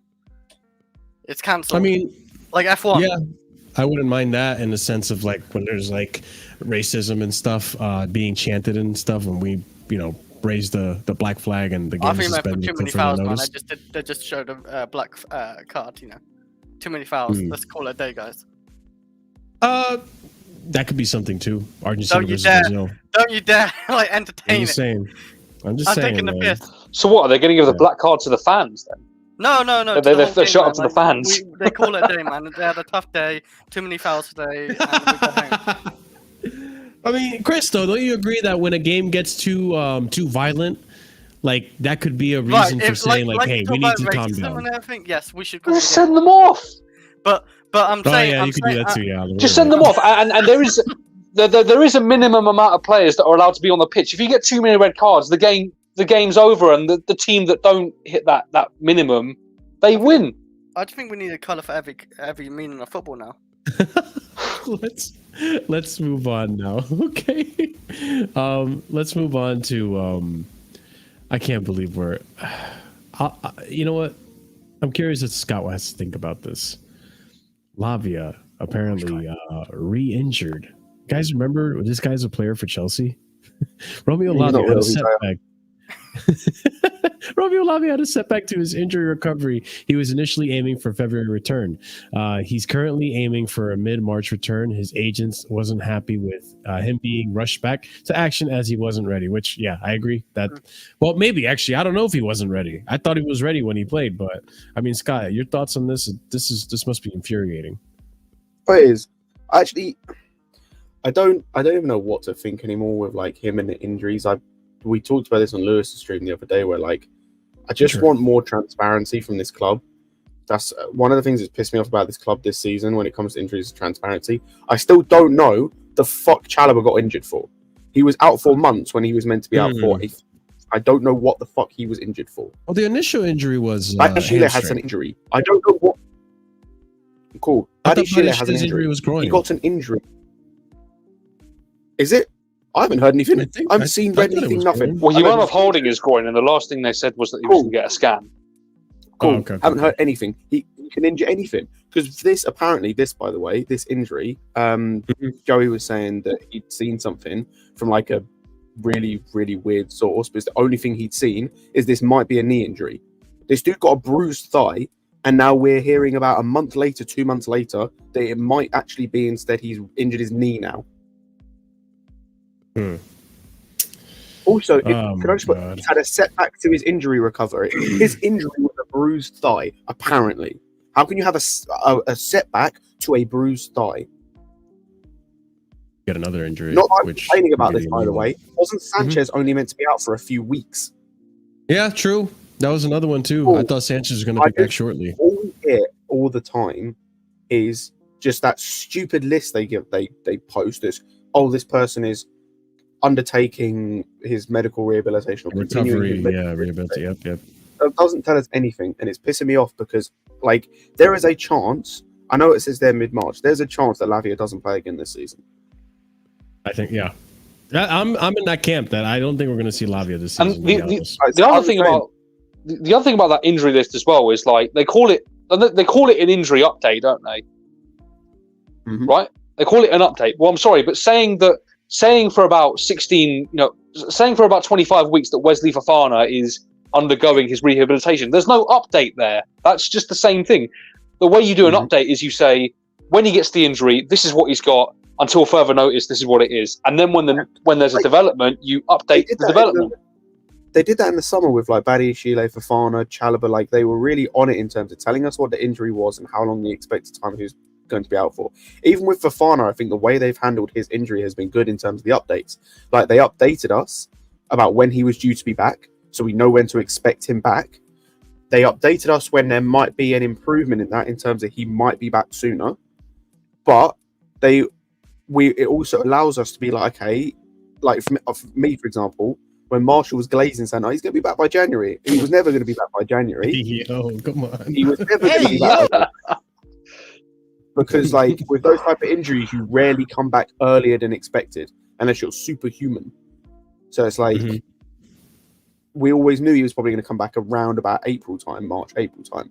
So that's fine. But if he comes back earlier, it's an unexpected kind of bonus. You know, it's nice. Whereas, like, with Chalobah, we heard the injury initially, then we've heard nothing apart from he's maybe had a couple setbacks, but no one really knows what's going on apart from the fact the club are actively trying to sell him, or were. Apparently now he's being reintegrated into the squad, because, sure, that makes fucking sense. But yeah, so we never heard any updates, really. As I said, when was the game against Villa? Wasn't that November? Wednesday or Tuesday? I can't remember which one. Oh, you mean the recent one? Yes, that was the game he got injured in, wasn't it? Yeah, that was back in this.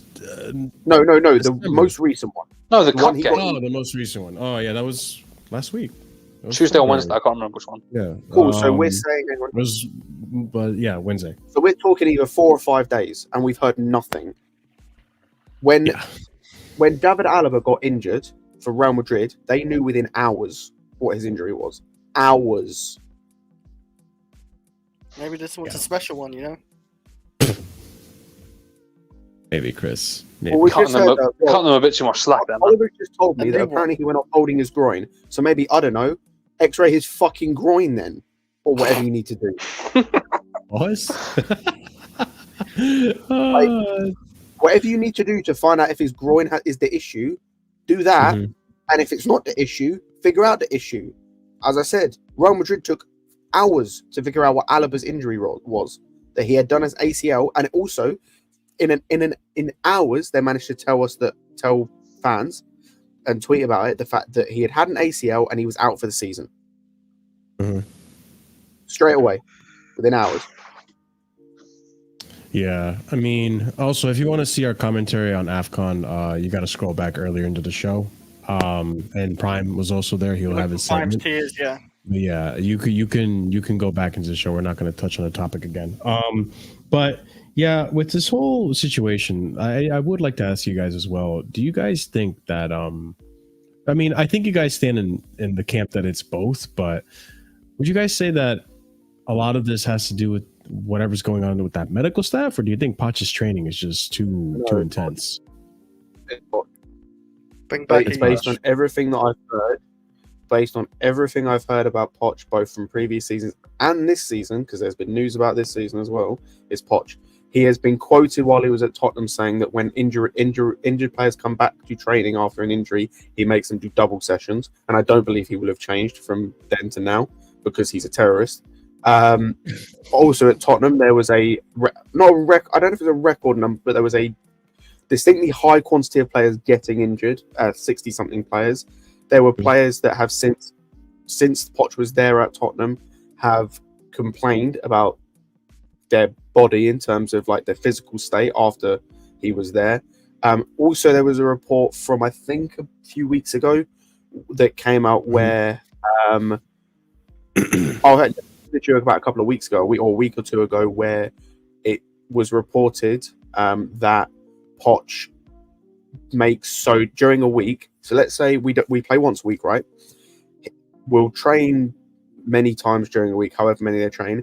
The most intense and hardest training session is always the day before the game. Mm-hmm. That's kind of dumb, to be honest. Which explains the reason why Colwell got injured within about 2 minutes of doing his warm-up. Like, for me, it's all on Poch. It's all on Poch. We've changed the medical team like 3 times this season. It's all on Poch. Well, let's hope that, because players are coming back. Funnily enough, on a side note, at least at the moment, I don't blame him for the Lavia thing, though. Like the Lavia injury. Because I need to know more about that. I didn't blame him. I did initially and then realized I was stupid to blame him for the initial injury because the initial injury was a impact injury, the bruised leg. I don't understand how, if he has done his knee again, how. I don't. I keep bringing this up all the time on streams just to highlight how fucked this club is in terms of injuries. Whatever the reason is, I still think it's Poch, but whatever the reason. Lavia had one injury at Southampton. It was that they brought him. He went an entire calendar year at Southampton, didn't have a single injury. Not one injury. He joined Chelsea and has had 4 or 5 and about 3 setbacks. I just want to say on Poch as well, like, if people want to think like what Scott said about Poch, him being the reason for the injuries, that's fine, that's your opinion. But there are like factually, it is a fact that there are some injuries that have been caused by Poch, and even some where he's risked players to play through, like coming back very early, like the Lavia thing. Yes, that was an impact injury, but Poch brought him on for half an hour in his first game in about 8 months. That's not a healthy practice to be doing as a manager, trying to bring your players back in. We had the situation with Ugachukwu where we had Alex Matos in the squad at the time, and by the way, he's doing pretty well for himself at Huddersfield. He definitely could have done a job in whatever game we brought Leslie in, rushed him back. I think it was the Wolves game. He could have done a job in that game, just for one game. Like, you know, if we were going to lose it anyway, then fine. Let's keep our players fit. And then we also have the Sanchez situation where he got injured against United, and Poch still started him against Everton, and then he just aggravated it or whatever happened there. So there are factually some instances where Poch was directly to blame, and you can't put that down as a speculation. Mm-hmm. I'm looking into this right now. Did you guys know that Javier Mascherano is okay, it can't be. Okay, that's what I mean. I guess Argentina has a different manager for the Olympic team. I guess this might be the U21s, but Javier Mascherano just beat Brazil. Okay. Yeah, because it just says Argentina. I just saw a tweet that Argentina qualified for the Olympics and beat Brazil in that qualification match. And Javier Mascherano was the manager. Yeah, so just on that, Santos is now on his way back to Strasbourg after this. So yeah, I mean, Brazil, we're not doing so hot in Brazil, so we'll see. Okay, bringing it back to the show. Yeah, Lavia, we'll see in due time if he ever gets to play in a Chelsea kit again this season. But it's insane what's happening, and I agree with you, Scott, as well, in terms of like there's no transparency with these injuries. I'm hoping that going forward, we get to see less injuries because now our players are recovering and returning from injuries, and hopefully the injuries start to subside, which doesn't tend to be the case when it comes to later seasons. I feel like later in the season we start to see, the players being fatigued and the injuries start to come in. But hopefully it's the opposite for Chelsea, considering how many injuries we've had this whole entire season. The troubling thing is, though, like whenever we get one back, we always seem to lose one. I mean, Colwill literally just came back, and Badiashile's just gone out again, or potentially gone out again. Yep. So it's just like, you gain one, you lose one every single time. And like, when does it end? Very frustrating. Okay, let's move on to the next topic. But before we do, ladies and gents, as always, smash up the like button if you haven't done so already. We here at Casually FC and the Casually Chelsea Show try to bring you the all the content and all the latest news and transfer rumors and stuff all in one compact show. So if you're enjoying it, smash up the like button, subscribe if you would like to. If you've seen the show a few times and you're interested, I'm sure a subscribe wouldn't hurt. Makes it easier for you guys to get the show delivered to you on your homepage rather than having to look for it in the search bar. But all right, let's continue on this topic. Let's discuss BROJA. The BROJA, here we go. We never actually discussed it, really. We mentioned it, but we never had a full discussion on how we feel and opinions on that. So let's go ahead and bring up this first tweet right here. According to The Athletic, Chelsea are already drawing up a summer transfer window plan, which shows their confidence with profit and sustainability rules. They do not need to sell to buy, according to The Athletic. We'll come back to this tweet in the future. But all right, then we have here David Ornstein. This was towards the end of the transfer window. We were hearing all the news about BROJA, so let's read a little bit about it building up to the point where he actually did get the transfer over to Fulham. It was a loan, and we'll discuss that loan as well. Exclusive, Chelsea now open to letting Armando BROJA go on straight loan with significant fee and game time assurance. Sale or loan plus obligation still possible if numbers and conditions aren't right. May stay plus assess in the summer. Initially, there was a 30 million price tag, I believe, for BROJA, which didn't end up pulling through, unfortunately. Chelsea insists on £5 million fee fee to let Armando BROJA leave on a loan in the final hours. Wolves and Fulham both still there, insisting but not at current. Breaking, Armando BROJA set to join Fulham on loan for a fee of £4 million, according to Matt Law. And then we have the here we go from Fabrizio. And then more on Armando BROJA. It is understood as Fulham medical is just starting. £4 million is maximum CFC could receive, but the final amount will only be that high if BROJA doesn't play. Should he appear in enough games, it is understood the fee will drop considerably.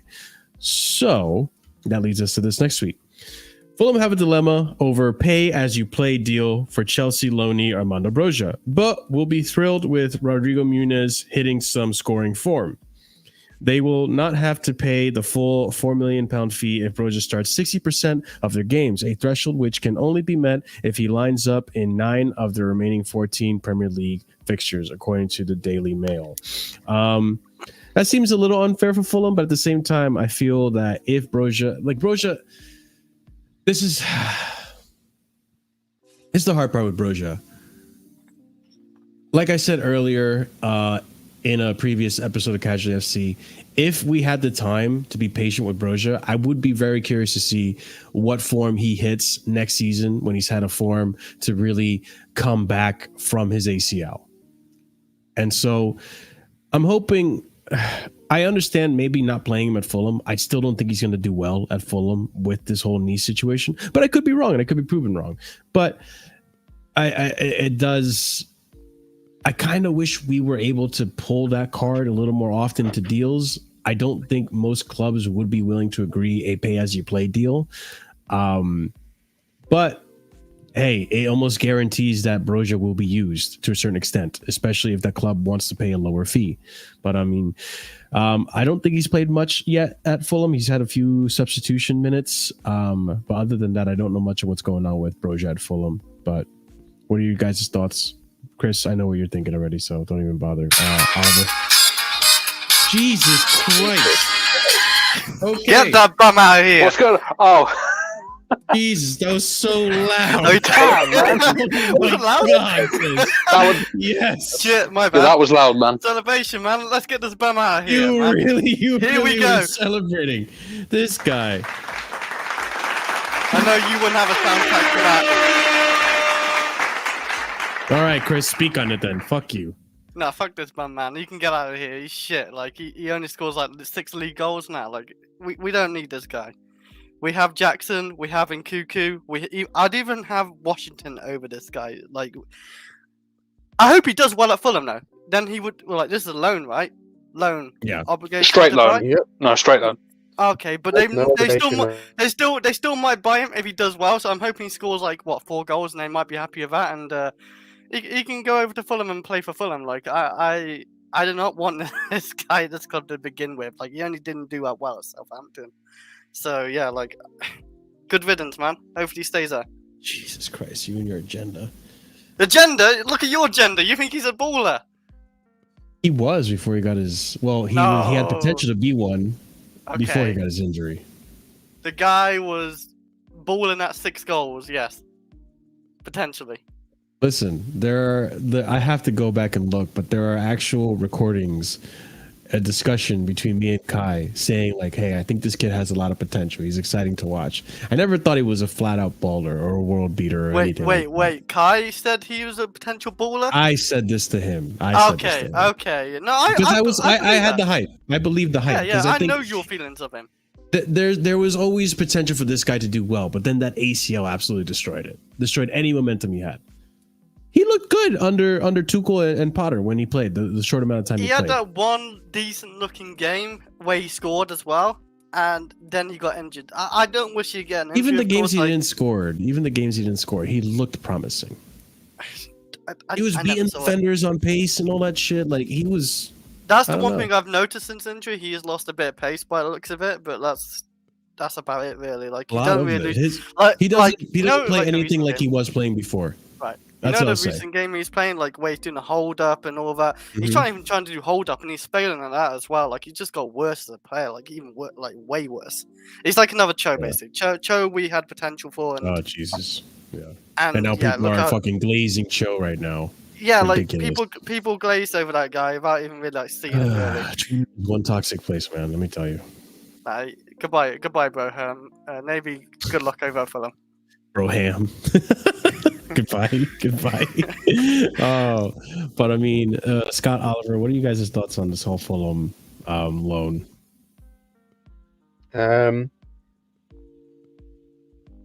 Wasn't massively for it at the time. Like I thought he needed a loan. I didn't think Fulham was the right club. I'm yet to be convinced otherwise in the 2 games since he's gone on loan, considering I think he's played a combined 20 minutes. Yeah, like he needs game time, obviously, for himself in terms of his career going forward, and also if we are to sell him. Whether he gets out of Fulham, remains to be seen. If that Daily Mail article is true, and that's a big if, considering their reputation, he would now need to start 9 out of 12 games. Because they've already played 2 since that article's come out, and he did not start either of them. I thought I heard someone was about to talk. All right. Yeah, I mean, is Raul Jimenez still at Fulham? He is. Yeah, he's not a problem. He's not going to start, is he? Yeah, he's currently in. Oh, he's currently injured. Ah, that's why they probably wanted him. The problem is Broja's now third choice behind the guy that was mentioned earlier, Rodrigo Muniz, who's in his last 2 games has scored 3 goals. Oh wow. I kind of then agree with you, then Scott. Like, yeah, he's probably not the right choice for Fulham then if he's third choice because timing's really bad. Maybe he can play for Sheffield United. I don't know, like one of them clubs or something. Hey, like he might have a chance in that team. Oh, because he's totally going to flourish at Sheffield United. Well, Sheffield United over Archer. I feel like Archer's been decent for them. What hope does BROJA have, Is man? a very, What hope does BROJA has as a player? Broja's a good player. Like he just needs to get game time. Like, he probably would have got game time at Wolves because they don't have a striker. Like Cunha's not really an out-and-out striker. And they were after him. They got rid of a striker. Say again. Isn't he Chan the striker? I thought so. Like he was a striker at Leipzig and at Salzburg, but for Wolves he basically played as a winger like his whole Wolves career.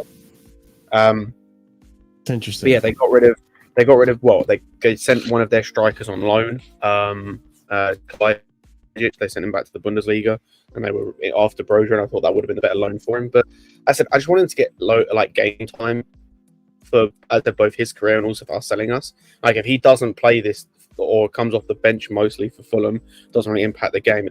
It literally does nothing for us because we get a bit of money from the loan deal. Cool, whoop-de-doo. But it's like it doesn't really mean anything. Like he might as well have just stayed here in that regard. So he needs to get game time. Otherwise, we're going to struggle to sell him in terms of the need for him is not going to be that high. Or although the need might be high, it will probably be from clubs that can't pay what we want, which I assume will be around about 35 million. Yeah, I think we want that realistically.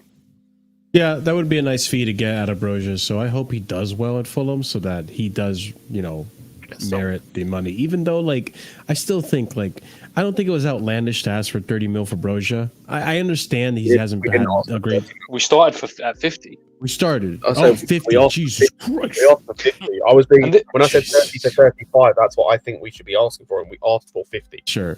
Yeah, and this is... That's why he didn't go to Wolves. Initially, Wolves did put in an offer of a straight loan with no option, I don't think, or it was an option, but it wasn't 50 mil, and we went no. I think that whole fee thing, though, that's one of the problems I have with this whole situation. I mean, the loan is what it is. I mean, it's at Fulham, it's just down the road. It's a lot more logistical than to go up to Wolverhampton. So I understand it from his point of view, but with this whole fee thing, I got to look at the club and be like, listen, you've got to either be that guy or not be that guy. How you can go from 50 million to a 4 million straight loan that could be reduced if he plays more games? I mean, but Oliver, let me ask you this though: don't you think? Well, I was just gonna say, I understand that he's not that guy, right? But don't you think, considering how overinflated the market is with all these strikers who are still not that guy, but these clubs are asking for insane amounts of money, and even listen, not to throw shade at Osimhen, but he hasn't been the same Osimhen since last season. Whether you want to believe it's the player or the manager, but this club is that club is still asking for 103 or 113 mil for the release clause for this striker who did it once. So I think whatever. I think the difference is using an Osimhen as an example. Also, you also mentioned the length of his contract because he did sign that new contract. I mean, yeah, maybe, but there is context. I mean, with Osimhen, for example, he's got a lot more credit in the bank. He's done it in multiple leagues. He's won a league title now. Spearheaded a team to winning a league title.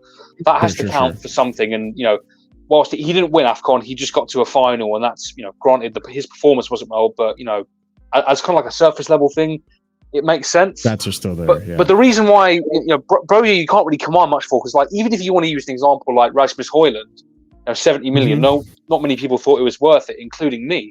You could make that as an argument for an inflated market, but at the same time, he was a starter for Atalanta. BROJA's been a bench player ever since he left Southampton, and it's been clear that he's not even valued by us. He's not valued by our manager. He'd rather play Cole Palmer at false 9 instead of BROJA. So when it's publicly clear that you're not being backed, then no one's going to be paying the big money. What doesn't help that argument as well is it's not what you need to look at is not the guys at the top level in terms of your Osimhen's, Tonys, etc. You need to look at the guys that are around the similar sort of price as what you would get for BROJA. Say you look at that 35 to 40 mil price, you could go and get Santi Jimenez, who's currently, I think, top goal scorer in the Eredivisie for the same price. Okay. And who is more proven, he's older, he's a full international for a better international team than BROJA. Sure. Like, he's playing more consistently, he's older, I think. Like, he has more credit in the bank and it's the same price. Mm-hmm. That's the type of guy you can get, for example, just one player off the head. Even if you compare it to some of the players we've bought, I don't know how much Boniface got bought for with Leverkusen. You can go and buy that type of guy. Again, a full international for arguably a better international team, older. Again, he's now got even more credit in the bank, but he was playing consistently for, they didn't quite win the title, but for one of the top teams in Belgium. Like, when you go out and get these types of guys, spending 35 million on BROJA, who is coming off an injury, hasn't played much football, is difficult. The issue I have, just going back to the fee, isn't necessarily... I'm a bit annoyed they changed their mind, but I understood why they did. It's the fact of, like, we've already seen that this idea of a fee if they don't play doesn't work, or didn't work with Santos, because they didn't care. They didn't care because at the end of the day, paying 4 million. Actually, let me check something, by the way, on this. But paying 4 million for a player is not worth it if he ultimately is not better than the guy who's ahead of him, if he's going to make your team worse.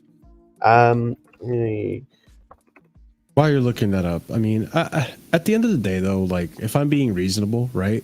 If I take the blue tinted glasses off, yes, 50 million for BROJA is outrageous considering his current form. He just came back from an ACL. He's not been playing, and when he does play, he looks like a shadow of his former self. So yes, I get it. 50 million, even 30 million for BROJA is a ridiculous price to ask. But I always looked at it just from like the general point of view. Like, you look at the striker market, why shouldn't Chelsea also play dirty with their prices? Everyone else is doing it, you know? But well, like I said, I think you have the context with the, you know, Atalanta say they valued Rasmus Højlund. You know, they started him all the time, and you know, you can say what you will about his performances and his output, but they showed a clear level of value in him. Whereas, like I said, BROJA got benched for Cole Palmer at false nine, which still to this day is not a good outcome. We don't like seeing Cole Palmer there, but our manager would prefer that than play BROJA, and that sends out a public message. Yeah. Also, these things do matter. To go back to the point that I was going to make, so currently, let me have a look at the table. Fulham are in 12th, so they're 2 points behind us after the result. You can see Chelsea right next to them. They're in 12th. So, for an example, right, let's just say they could finish in 10th. The difference between, this isn't including other winnings and whatnot, but just in the Premier League, based on where you finished, this was for last season, the difference between finishing 12th and finishing 10th was 7 million. Actually, Nearest makes no difference, 7.5 million. So if you finish 10th as opposed to 12th, which may be more possible with Muniz than BROJA, that 7 million covers that 4 million that you've spent, at which point it doesn't matter. Fair enough. So that's the thing. Like, I understand they're being smart about this, but you also need to understand to a point that some of these clubs just don't give a shit. Because if it doesn't help them, then who cares? Then they're not going to care. The bullet. Yeah. Like Forest did with Santos. Yeah, Forest did. Yeah, for sure. Because Santos wasn't going to help them in the immediate, in terms of they're in a relegation battle. So more often than not, you're going to go to your more experienced players. I like Santos, but to Forest fans, like, they may not see anything. They may not see him as any better than Sangare or Mangala, who is starting, or Dominguez. So cool, he's already at that point 4th choice. Then you throw Kuyate in there. Then you throw that Danilo guy who was balling last season for them when he come back from injury. Like, all of a sudden, you just see him dropping. Like, they're not going to care. The thing is, as I said, I just hope he has a good loan, and like, I hope he does well. Yeah. as it's not gone well in the first 2 games. As I said, I think he's got on about a combined 20, 25 minutes ish. I could be wrong, but he hasn't got a lot of game time in his first 2 games. I mean, time will tell. I mean, while we're actually on the topic of Santos, I would like to bring up this one as well. So Santos also is now out on a loan. It was mentioned by Oliver previously. He is going to Strasbourg. So Chelsea have decided Andrey Santos to join Strasbourg. It's all set to be completed now. Internal discussions confirm plan to loan Brazilian midfield to French club as best option for development. CSC still believe Andrey has potential to become a top player, which I think most of us do as well. And then it's confirmed here by the Chelsea FC page, Twitter. Andrey Santos has joined French club RC Strasbourg on loan until the end of the season, which I think this was probably what should have happened to begin with. Honestly, or at least stay at Chelsea. We had Angelo there, so his former teammate makes it more comfortable for him. I think Strasbourg are doing decently in the Ligue 10th, considering what they were near relegation last season. 16th or 15th last season. Yeah, that's not good. So that's an improvement, at least. Santos, I'm sure, is going to bolster that squad and help them out. But, I mean, Scott, I know you like Santos a lot, so I'll start off with you and your opinion on this loan. Do you think this is the loan that should have happened to begin with, or would you have just preferred him to stay? I'd have preferred him to stay in January going forward. I just don't understand why he didn't. I'm glad he's getting game time at the very least. This is the loan. If you were going to send him out on loan, it should have been like this, or the Porto loan that was reported, or whatever. But I'm glad he's now going out on loan, and this is a much better environment for him. Obviously, there's less competition in his place. It's better in terms of they're not in a relegation scraps. There's less pressure on him in terms of not being able to play because you have to play the more experienced guys who understand how to get you out of that situation, for example. So it's just an all-round better situation for him. He's playing under a manager who has a good style of play, so it's not like he's going to play under a Roy Hodgson or a Sam Allardyce or a Steve Bruce or something like that. Where it's terrorist ball every game. I'm glad that he's got his opportunity to play, and I just hope he plays a lot or as much as he can once he's back from Brazil from international duty. Because he needs the games as well. Because I think he is one of the players I think that does have a big future at the club. There's a few question marks on other players, but I think he does have a big future. He's just got to get game time. Because that 6 months at Forest just didn't help him in any way, shape, or form. Oh yeah, 100%. I feel really bad. Also, as well, what this should do as well is help both him and Angelo, because obviously they're around about the same age, I think. And obviously they'll both have each other in terms of both Portuguese speaking, and so it should be a bit easier for both of them in terms of adapting. Because I know there was a report that Angelo wasn't adapting as well to life in Strasbourg, just in terms of being one of the only players, I think, or being the only player in the squad that spoke like Portuguese or something.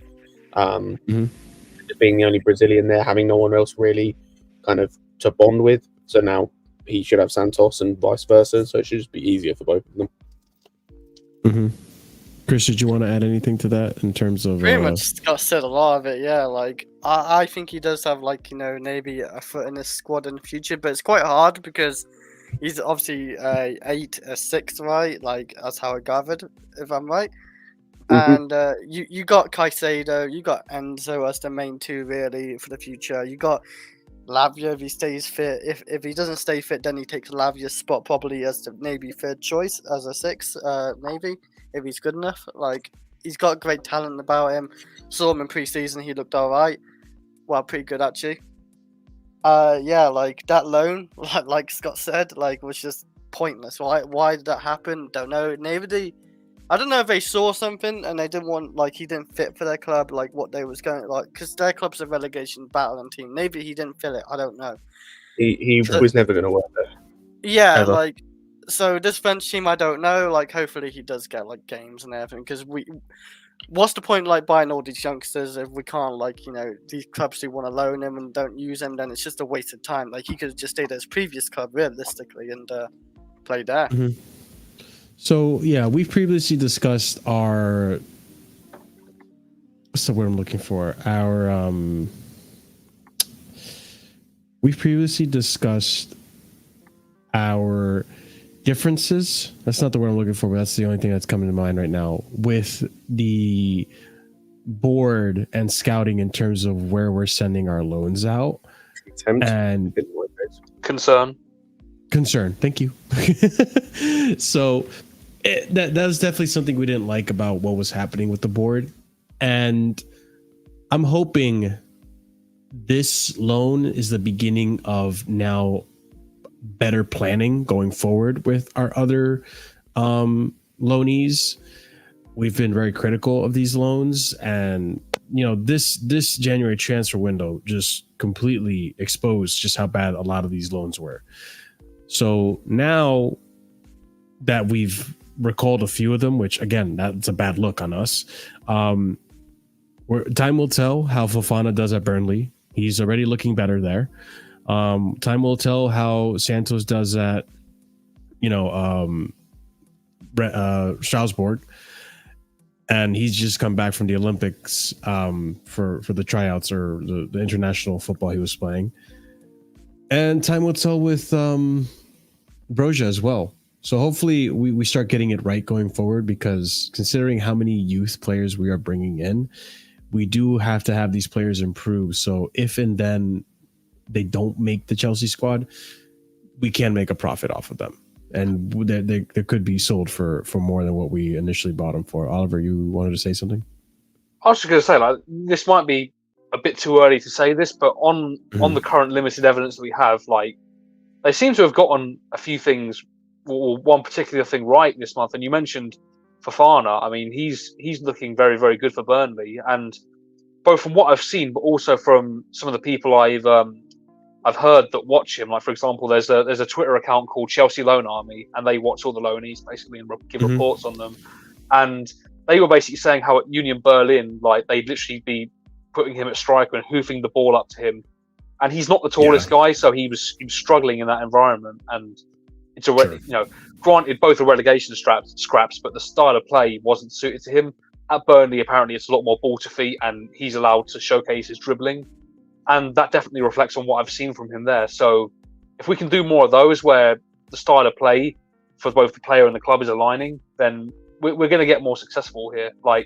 And even with a guy like Santos, the way Cooper was having them play, and even if he stayed, the way Nuno wants to play, that's not going to suit Santos. So more Datra Fofana loans, as long as this continues to work as it is, that will definitely get us going in the right direction.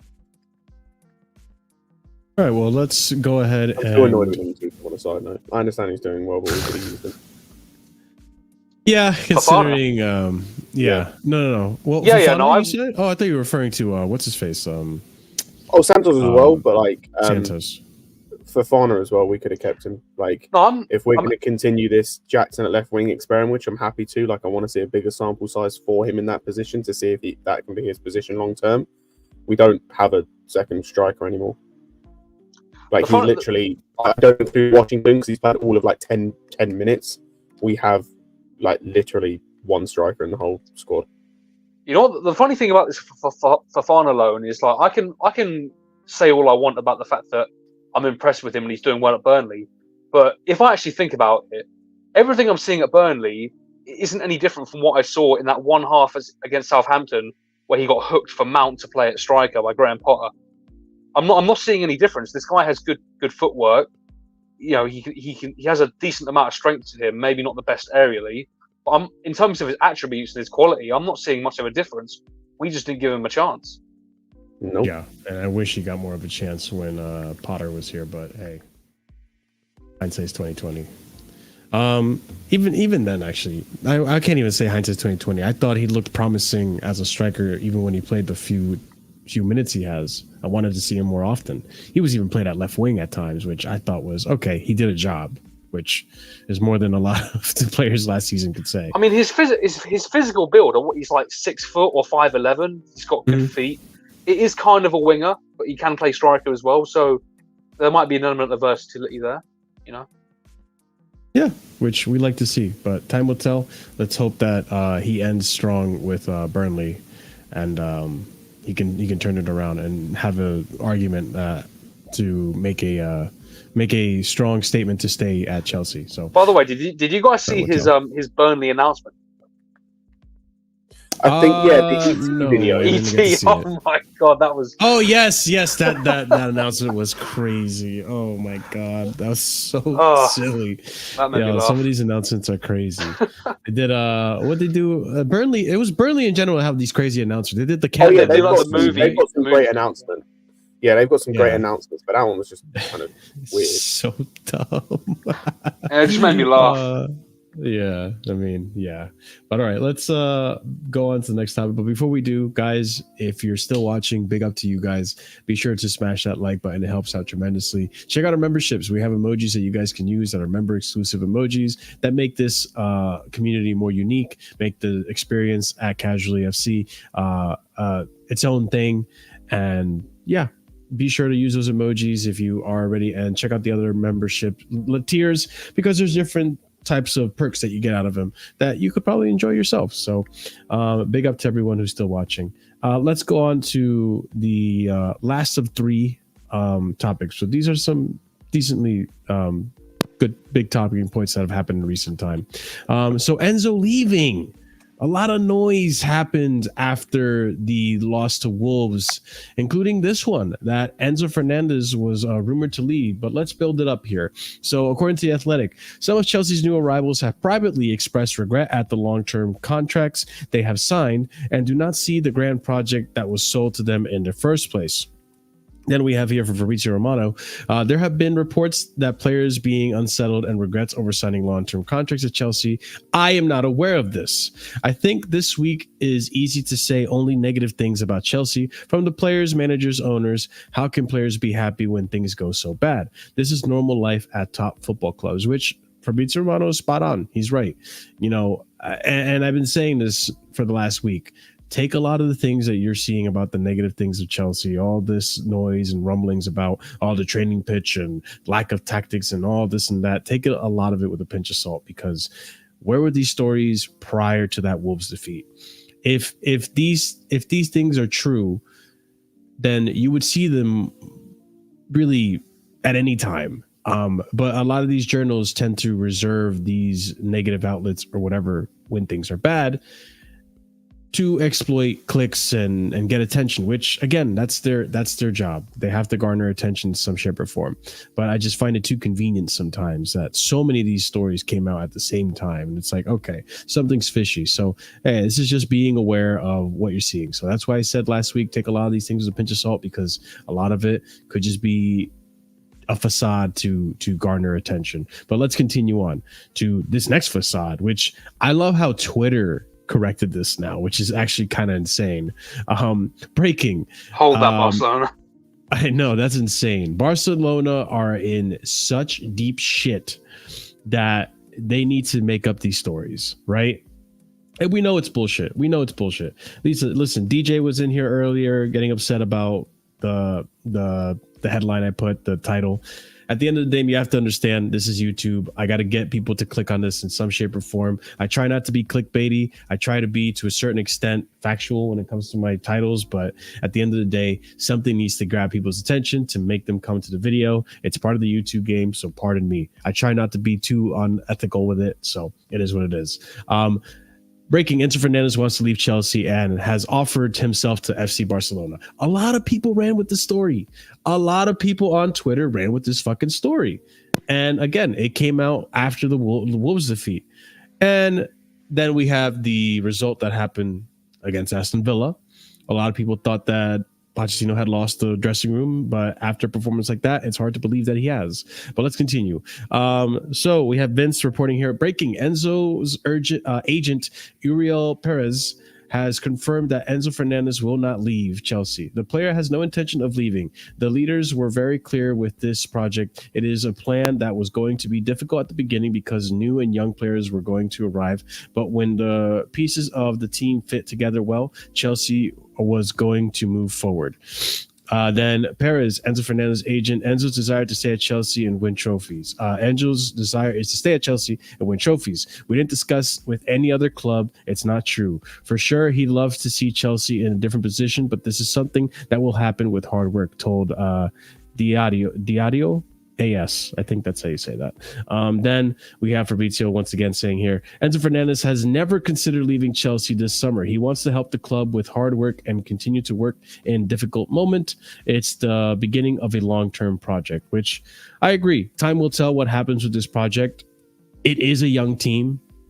It is difficult. I started actually, let me be transparent about this. I started to actually reflect a little bit on this whole experience thing, which I get it. Experience would help this team, but I don't think it's in the sense of, well, to a certain extent, it is in the sense of teaching these players mentality and improving them, you know, who's gonna like Thiago Silva putting an arm around someone like Andrey Santos. I think that's killer. Like that's awesome to learn from Thiago Silva. And just pick up those habits of a world-class player. I think that's amazing. And we could use that.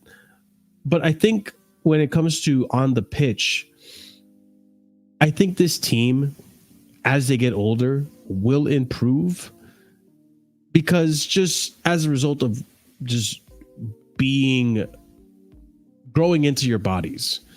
This is a young team. I'm sure a few of these youngsters go up against these teams like Burnley or like, you know, Liverpool or whatever, these Galacticos. I don't mean to say that, but like these giants of players, experienced players, these men, you know, and this team is like still young and youthful and still don't have the experience per se as a lot of these other teams that we have faced. Then yeah, I get why consistency and results can be a problem. That's not to say you can't do it with a young team. I'm sure you can, but I see now where the issues come. And I mean, am I trying to give Pochettino a get out of jail card? Not really. I still think Pochettino against, you know, the lesser opposition, you can still get a result. I mean, you did it against Man City with this young team. I don't see why you can't do it against you know, a Nottingham Forest or Brentford and so on and so forth. But at the end of the day, it is a young team. I understand the lack of maturity in the squad. That could play a part, but I don't know. Your thoughts, guys? I was just rambling there for a hot minute. Thoughts on Enzo? Thoughts on Enzo, what I said, really. Just all of this, really. I mean, just look at the people that were reporting these kind of things. What was it? Sport reported that Barcelona, he was offering himself to Barcelona. I mean, you know, we talk about like, oh, Matt Law's a tier 1, Fabrizio's a tier 1. These guys are like tier 17. Like, the fan base just needs to do better. Like, we need to start policing ourselves, because the whole reason this whole thing blew up is because, you know, people didn't want to actually check who's saying it. They just heard it and they're like, oh, let's run with it. And oh, Enzo's a terrible player now because he's trying to leave, and etc., etc., etc. And you know, then he goes and puts in a performance against Aston Villa with better tactics, and or whatever you want to put it down to, just him playing closer to Caicedo, and you see what happens. And like, I'm not going to read anything into him pointing at his shirt and saying, "Oh, I'm staying," and pointing at the ground, because he did that. I mean, he did it at Benfica. Yeah, exactly. Yeah, but I think there's a distinct difference when last January we had Fabrizio Romano reporting that we were interested in him. And now we jump forward to now we have Sport reporting it. So like, let's just have a bit of critical thinking here. As hard as that is for Chelsea fans, like, let's just actually do better ourselves.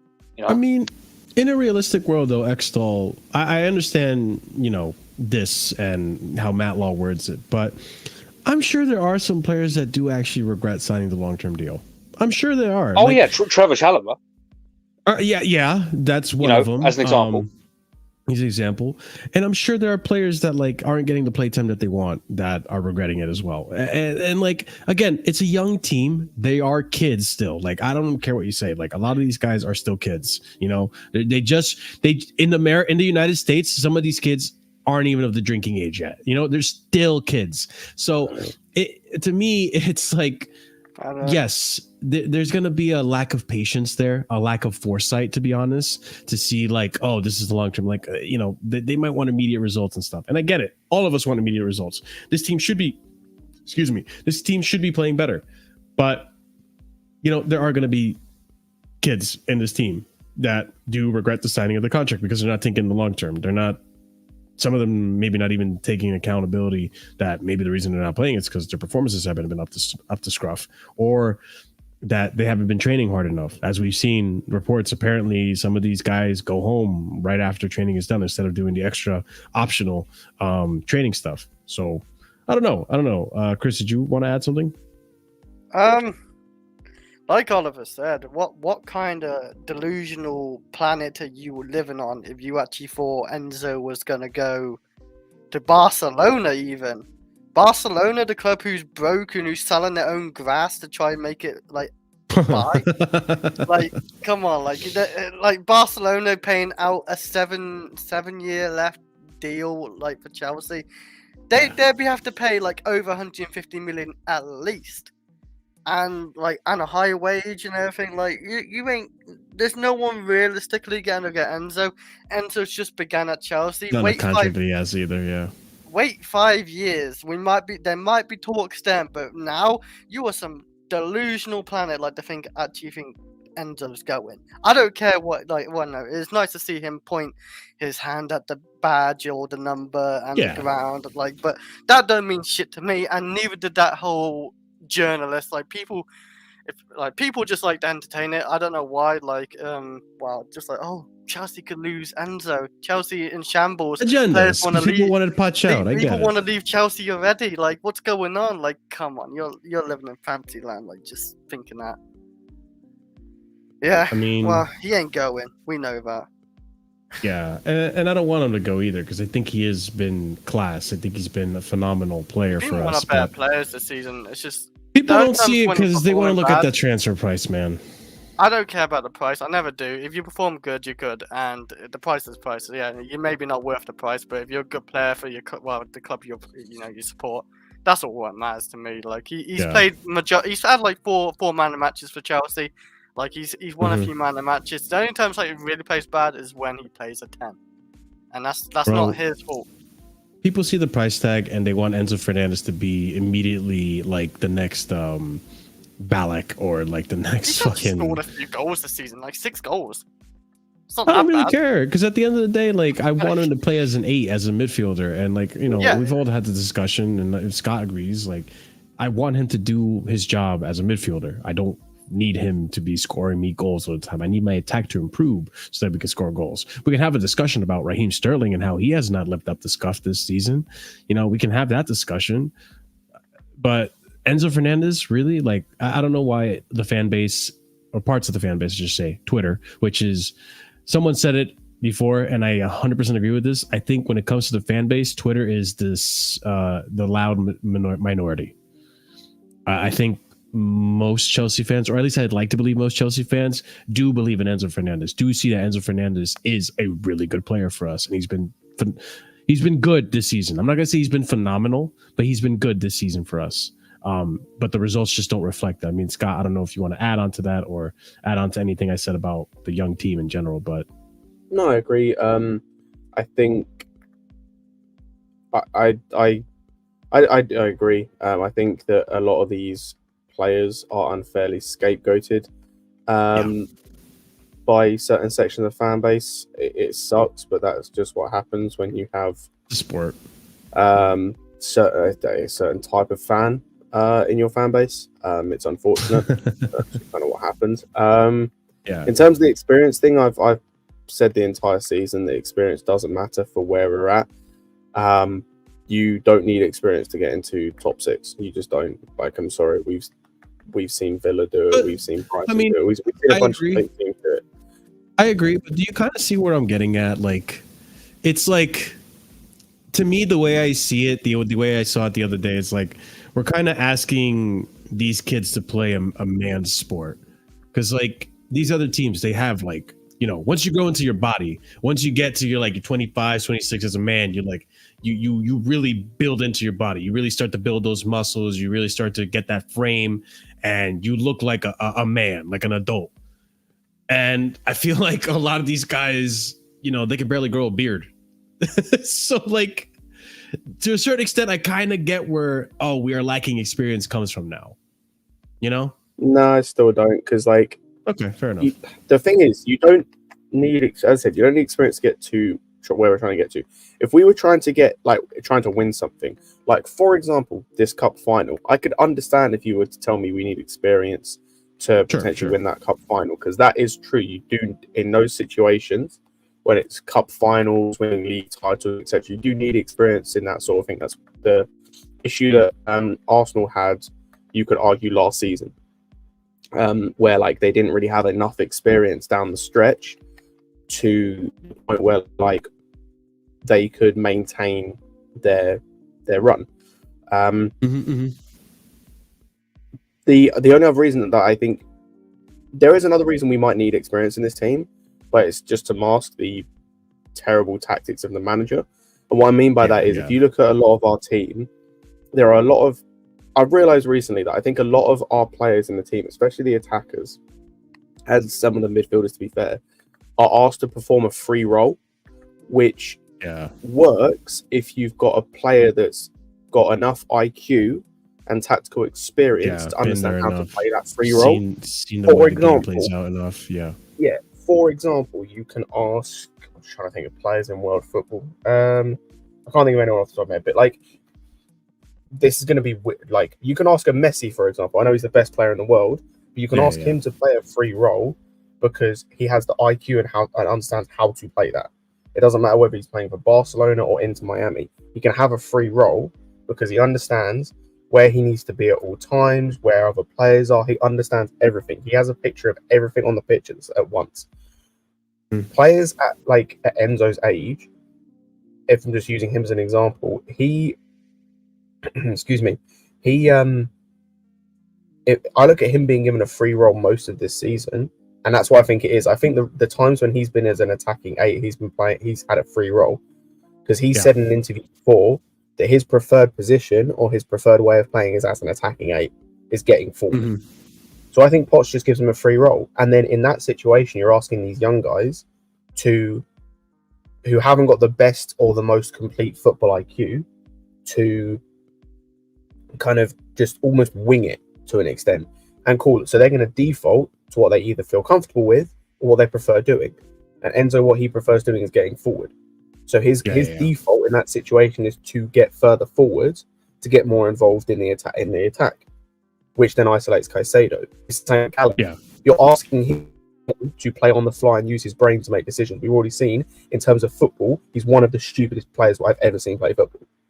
We saw in the Villa game though, if you give him clear instructions and ask him to do the simple stuff, he can be very effective. It was the same at Crystal Palace.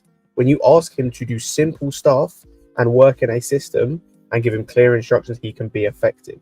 When you're asking him to do a free role, which very few players can do at a top level, because you need the IQ to be able to do it and the experience of being able to do it, that's where it doesn't work. And that's why I feel like more experienced players, I think, would help in that regard, where they can probably do the free role because they have experience doing it. But at the end of the day, that just marks this idiotic manager's lack of tactics.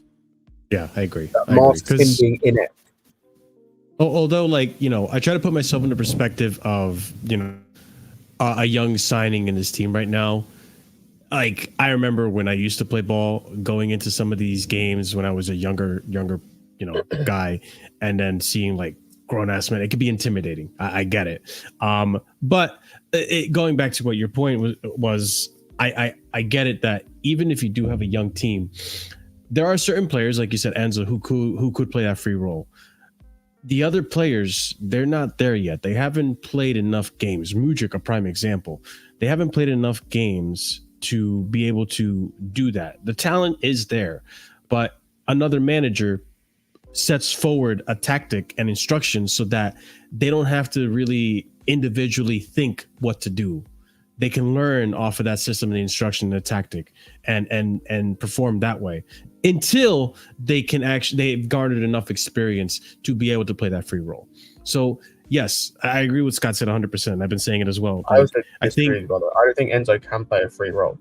I think we've seen that this season. I think we saw that last season. Last season, he was not playing a free role. He was playing a clearly defined tactical role in the team, where he was asked to sit deep and be the almost Jorginho of the team because we didn't have anyone else, and pulled out. He was he was a 7 out of 10 in most games last season. He had a clearly defined role, simple tactical instructions. You don't think he could do both though? Because I feel like at Villa, it seemed like he had more of a free role to be. I disagree. I feel it was more. I think it was more. He was given more instructions. That's actually a game where I feel like he was given more instructions and given, he was still able to do the things he wants to do in terms of getting forward, but it wasn't just a go out there and do whatever you want. Go out there and just play. It was more you can do it in this manner while also doing this, and that's the thing. You can give him a semi-free role in terms of to an extent.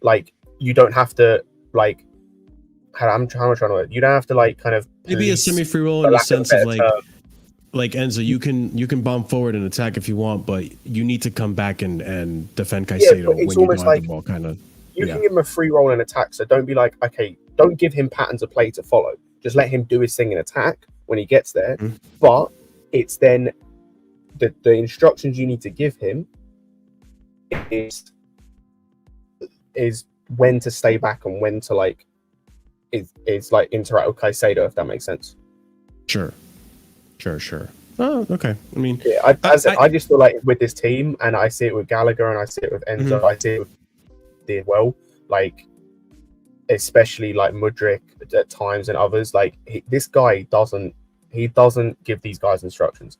He does the same thing Tuchel does or did, where it's once you get to that final third, it's completely off instinct, which doesn't work with young players because they have no instinct to go off, and most of them have instinct. Mudryk's instinct is to do things that he can't do in this team because his instinct is in space. Is to run at guys in space. His instinct is to cut inside because he did that when there was space at Shakhtar, which he can't do in the Prem for this team because the space isn't there, especially with the way we play. Yeah, I mean, maybe we just see it differently. I think Enzo in some games does have more of a free role, but I think we can agree to disagree on that one, and maybe time will tell as well.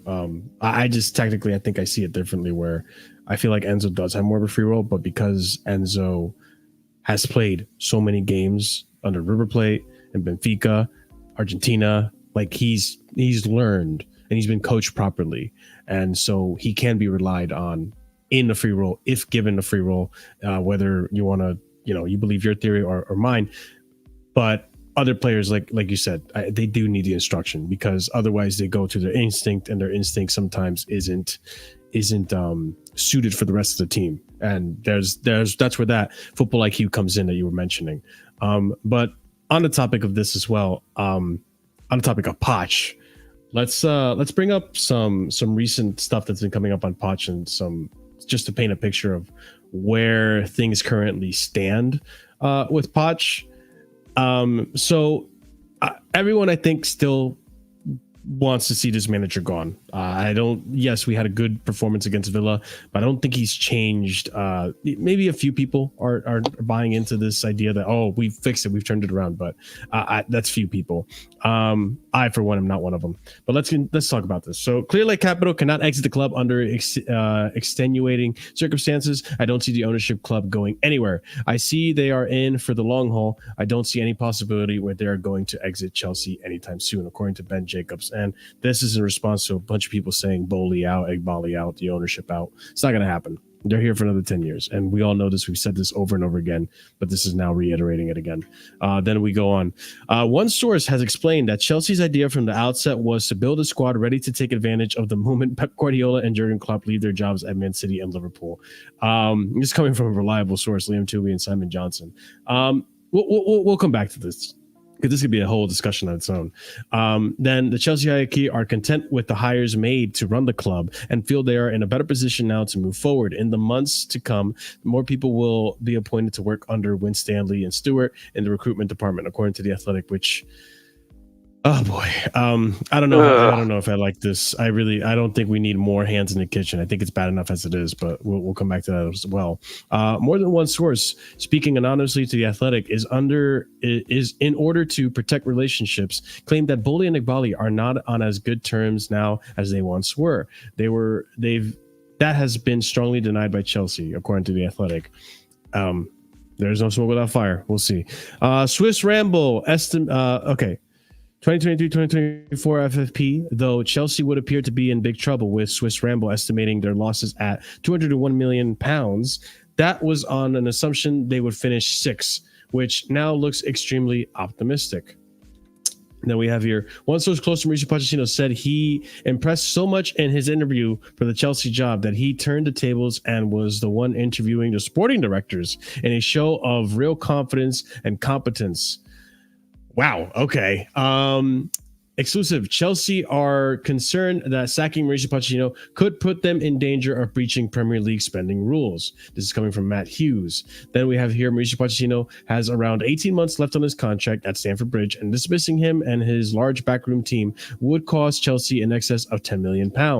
Any payoff for Mauricio Pochettino agreed before June would count towards spending rules this season. And then the Athletic podcast says right here, things will have, just bullet pointing out some topics here, things will have to get considerably worse for Pochettino to be sacked. Chelsea have no succession plan and would be back in the interim hunt. Things got worse, not better, last time Chelsea decided to make a mid-season change, which, to be honest, that is true. Chelsea may say goodbye to Pochettino in the summer if the league position plus development of players is not where the club feels it should be heading, which I hope is true. The gap between Chelsea and Tottenham is 13 points, but given the injuries Pochettino has had to contend with, faith is retained in him and his process. And then lastly here, we have Chelsea HQ saying, don't listen to the PR nonsense. Sacking Poch does next to nothing for our finances. The club don't want you to know how bad it really is behind the scenes, so they'll continue to lie to you. So if you know what's going on without PR briefs, then I heavily suggest you listen to Alex Goldberg. Okay, we'll see. Again, Alex Goldberg, take it with a pinch of salt. You can take this with a pinch of salt. We don't know, but I don't think it's actually true that they can't afford to sack Poch, because earlier we saw that there was no. Actually, I got rid of the tweet. I'll bring it back up, but I mean, it's just me and you, Oliver. I know Super Bowl's going on right now. I'm trying to end it soon so I can go to a friend's house, which I'm close to. I'm close to ending the show. It is what it is. Timing is everything. But I mean, your thoughts on everything that I brought up while I looked for this tweet. So in terms of being in FFP trouble with sacking Poch, so it takes 10 million to sack Poch. Well, we're going to get 10 million for Kepa in the summer. So or at least, that's a sort of range we'd be looking at for that. So that can be covered. And also, I want to give credit to Simon Jordan on TalkSport, because I was listening to what he said about this, and it literally, it's not even that good of a take. It's just logical, and more people need to use their heads here. Sacking him for 10 million is you can do that, and that is a loss in the immediate term. But you can offset that by winning the Carabao Cup and then finishing higher on the table. You get more, you get prize money. So in the case of the Premier League, you get more prize money for finishing higher. In the case of the Carabao Cup final, if we win that, then we get the prize money, period. So we can definitely offset that in multiple ways. And I just don't believe this whole thing about us being in trouble, because we've got money coming in anyway. I mean, let's face it. So, you got Lewis Hall that's had an obligation to buy. He's going to be gone for 20-25 million. So that's already something. You've got not Levi Colwell, what am I talking about? Ian Maatson, 35 million release clause. That's just a release clause that anyone can trigger. So it doesn't even have to be Dortmund. And to be honest, he's impressing so much at Dortmund. I'd be surprised if they didn't buy him. But even if they didn't, then we've heard that Man City might have an interest in him. They can just pay the release clause and avoid negotiations. And there's multiple other. Sorry? Yeah. Sorry, go ahead. No, that's really what I'd say. We've got enough sellable assets at the moment, and like I said, if we can just perform better with a different manager, then the 10 million is offset, and it's not a loss anymore. It's just a net zero. Maybe it's even a net gain, but it's not worth worrying over. This is another recent tweet from The Athletic. Chelsea are already drawing up summer transfer window plans, which shows their confidence with profit and sustainability rules. They do not need to sell to buy, which tells me that was they're 4 okay days with ago. FFP. It was 4 days ago that this was mentioned. Yeah. So this idea that they're afraid of sacking Poch for financial reasons. Listen, I don't know how tight the budget is, but I don't think it's that tight that we can't afford it. So I think that was a bunch of PR that came out. The thing for me as well, that there's a big lack of consistency between the seasons. I mean, because I heard the reports that what's it called? In the summer we're gonna have to raise 100 million. And first of all, we would be able to do that. And secondly, if we look at things actually, so last season we spent 600 and something million, and apparently we had to raise 100 million. Now this season we've spent 400 million, yet we still have to raise 100 million. I mean, there's no consistency there. We've spent less money than last season, yet we have to raise the same amount to balance the books. I just don't see it. And you got to remember, we've just had a January transfer window where we've made no signings, be that loans into the club or actual permanence into the club. It's all been, we've been recalling loans and then sending them back out or maybe just keeping them. So there's been no extra money spent, and the lack of consistency just makes me not want to believe a lot of it, because you can't spend a different amount of money in 2 different seasons, and yet you need to raise the same amount of money at the end. Yeah, I agree. I mean, going back to another tweet that was mentioned too, is that I do not like this idea that we need to give Win Stanley and Lawrence Stewart more people under their power to help them. Yeah, that is not. That good. seems. I don't want more cooks in the kitchen. I think it's bad enough as it is. The thing is, it's not even about having more cooks in the kitchen for me. In terms of Win Stanley and Stewart, to be as little harsh on them as possible, to be as nice to them as possible, they should be reporting to someone above them. They should not be having people work for them. And then, obviously, if we're going to be harsh on them, they should be sacked. So, because they haven't shown enough in terms of how they've chosen the manager. The player side is fine, and I believe Scott has said in previous streams that if you want to just make them head scouts or something, that might be something worth looking into, because they definitely have a talent ID. And even players that we've missed out on. I mean, we were linked to, say, Mohamed Kudus, for example, and I think there was a Michael Elise. These are good players, and these are players that everyone can agree are good. So there's not a question of the talent. Of the talent ID you were saying, Scott, Oliver. Why did I cut out? You did cut out. You came in and out. Okay. So what I was saying is they should probably be made like head scouts or something, because there is a level of talent ID there. Because I look at the right wing situation in the summer, for example, because obviously we didn't get Mohamed Kudus. We got Cole Palmer, and that meant that we didn't get other targets. But our other targets were Mohamed Kudus. Our other targets were Michael Elise. Granted, he has his injury problems, but there is a talent there. We literally put together a list of 3, 4, 5 right wingers that have a good level of talent, and it's not a massive downgrade, the further down that list you go. So they definitely know what a good player looks like and what a player that would suit our system looks like. It's just this whole manager thing that's really killed it for me. And yeah, I agree. That tweet where Pochettino is interviewing them, like, where's your backbone? Oh yeah, Jesus. For me, that seems like. I don't even know if I want to believe that, because that just sounds absurd. But if it is true, then what the hell? Like, it's kind of wild to me. Yeah, that's kind of. I don't like that. But I also this okay. Taking off the bully tinted glasses right now. I mean, and not even bully tinted glasses. Let's just say the clown lake glasses, right? This could happen, right? Like, you could sell a manager the project that this could be. I mean, in the long run, we would hope that this team is somewhere up of top class or world class players, and that if everything goes well, these players develop into fantastic players at the next Galacticos. But we're not there yet, and the signs are still very early doors. This idea that you're trying to recruit Jurgen Klopp or Pep Guardiola when they leave, that's not what it said. It said, well, it says one source explained that they're saying that they wanted to capitalize on them. They basically want to have a squad that's ready to take the place of Liverpool, Man City when those managers leave. I see.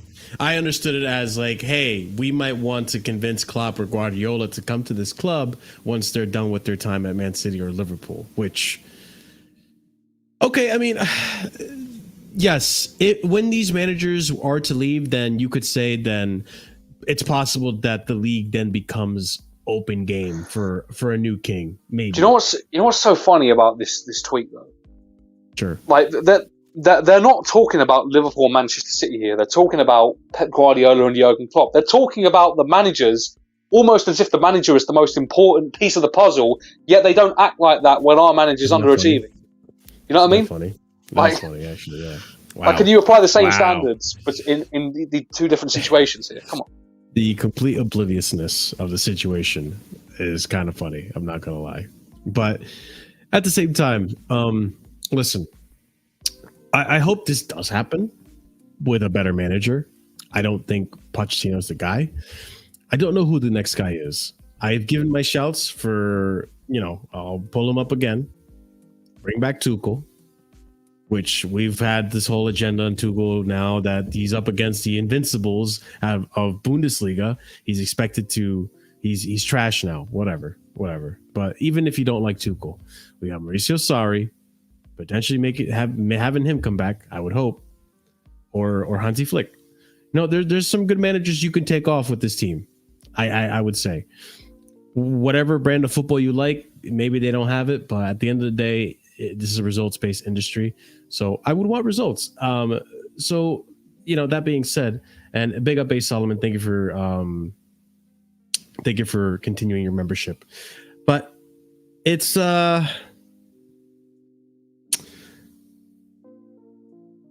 I think with enough attempts, this ownership will get it right, because it's not like they've given up on trying. I think the trend seems to go that in the summer, it's likely Poch will go. I don't know if he's going to win the Carabao Cup. We'll see. Time will tell. And FA Cup, I mean, we played well against Aston Villa. Let's hope we continue that. And if we do continue that, you can make the argument that we could win the Carabao Cup or the FA Cup. You could make the argument, because this is the best Chelsea performance we've seen since a long time. Since I want to say since at least the Champions League. But it's just tough to say, man. I don't want Poch to be here anymore. I don't think he's the manager, but.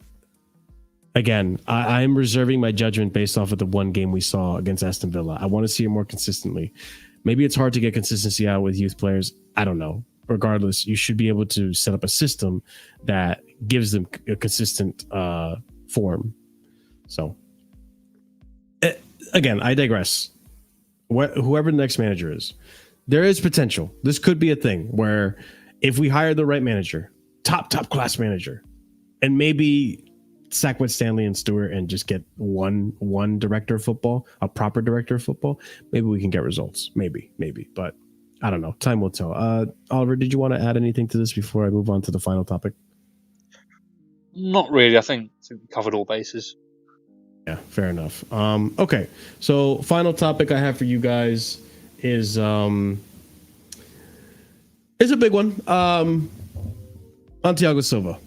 So let's actually discuss this. Thiago Silva apparently having a bit of a fallout with Mauricio Pochettino, which, listen, I take Silva's side over Pochettino's side any day, but let's just go on and talk about this story as I go on to tweet. Here we go. Right here. Here we go. So Chelsea are... Oh, wait, no, wrong one. Here we go. Chelsea's hierarchy do not feel the team is struggling because of the squad's lack of experience. Sterling and Chilwell, who struggled notably in last week's defeat, are two of the oldest members of the group. Some sources close to the dressing room have suggested suggested coaching on tactical elements is limited, and players are essentially playing off the cuff. Others insist that is not the case. Which again, we've said here, it looks like players just having moments of brilliance. It's individual brilliance. A lot of these games look like that, and this aligns with what we were saying. That's what it looks like on the pitch when it comes to the tactical analysis of each game when we were going through that bad patch of form. I mean, we still technically haven't necessarily come out of it. We've had one good game. Let's see more consistency. No talks have begun over Silva's extension. Chelsea want to commit to faster, younger players at the back to help Pochettino's pressing game. Let's hope that doesn't mean we're planning for him in the future, but let's continue. Thiago Silva's contract in the summer is not expected to be extended. Very concrete chances that he leaves Chelsea, according to Fabrizio Romano. We continue on. Chelsea are not planning to offer Thiago Silva an extension when his contract expires at the end of the season, but they do not want to disrespect him, according to Jacob Steinberg, which, I understand. Thiago Silva has been an absolute servant of the club. I wouldn't want to disrespect him either. We know he's a top player. But age gets to everyone eventually. Thiago Silva is set for his last stand with Chelsea veterans' time at the top coming to an end. He will also begin his UEFA B coaching license this month, as he could soon retire, according to Nazar Cancella. Then we have here from The Athletic. On-pitch tensions between Silva and his head coach has been a recurring theme in recent months. In the second half of the 4-1 win over Tottenham in November, Pochettino spent the best part of a minute after Nicholas Jackson had scored Chelsea's decisive third goal, embroiled in a prolonged and animated argument with the 39-year-old. Okay. There has been tension between Mauricio Pochettino and Thiago Silva in games. We've seen it. Some of that is down to a difference of views in the way the defensive strategy should be. Silva's a veteran and physically more limited than he has been, according to Liam Toomey. Within Chelsea, there is a feeling that Silva's presence forces too many tactical compromises, according to Jacob Steinberg. And then lastly, we have here, Thiago Silva's position in the Chelsea starting lineup may now be in doubt after he missed a game against Aston Villa in the FA Cup. But I honestly don't know about this situation or what it means for his place in the side for the rest of the season, according to Fabrizio Romano. Listen, I'm not going to disagree that the tactical compromise of having Thiago Silva. I think if you look at the analysis from Tuchel's time here and Graham Potter's time here, even, I think we could see that the reason Chelsea set up on a back three for a large part of the season is because it did help cover the cracks and deficiency in Thiago Silva's game at this point in his career, and also Jorginho at the time when we had him. And, as a result of pointing out those deficiencies and realizing them, Tuchel set us up the way he did, and we were one of the best defensive sides in that Champions League run where we won the Champions League. That being said, I think with the way Pochettino wants to, play his style of football, whatever that style may be, and because I don't think Pochettino is versatile enough to have any other ideas or creativity when it comes to his tactics, then yes, he is limited to play the style of football that he wants to play, which doesn't help out Thiago Silva. On the other hand, I don't think we should be trying to cater to one player this whole season, or I don't think we should be building a team off of, like Enzo, for example. I think we should be building a team off of this talent that we think is going to be a really, really world-class talent, and helping that talent and a few other talents as well in our team grow and give them the best platform to grow and give us the results. Thiago Silva's time at Chelsea is coming to an end. That much we know. And trying to build a team around him is ass backwards, because as soon as he leaves, then you have to restart that whole rebuild. So I agree with Poch with going forward, how we should do it. What these conversations may be, though, I don't know.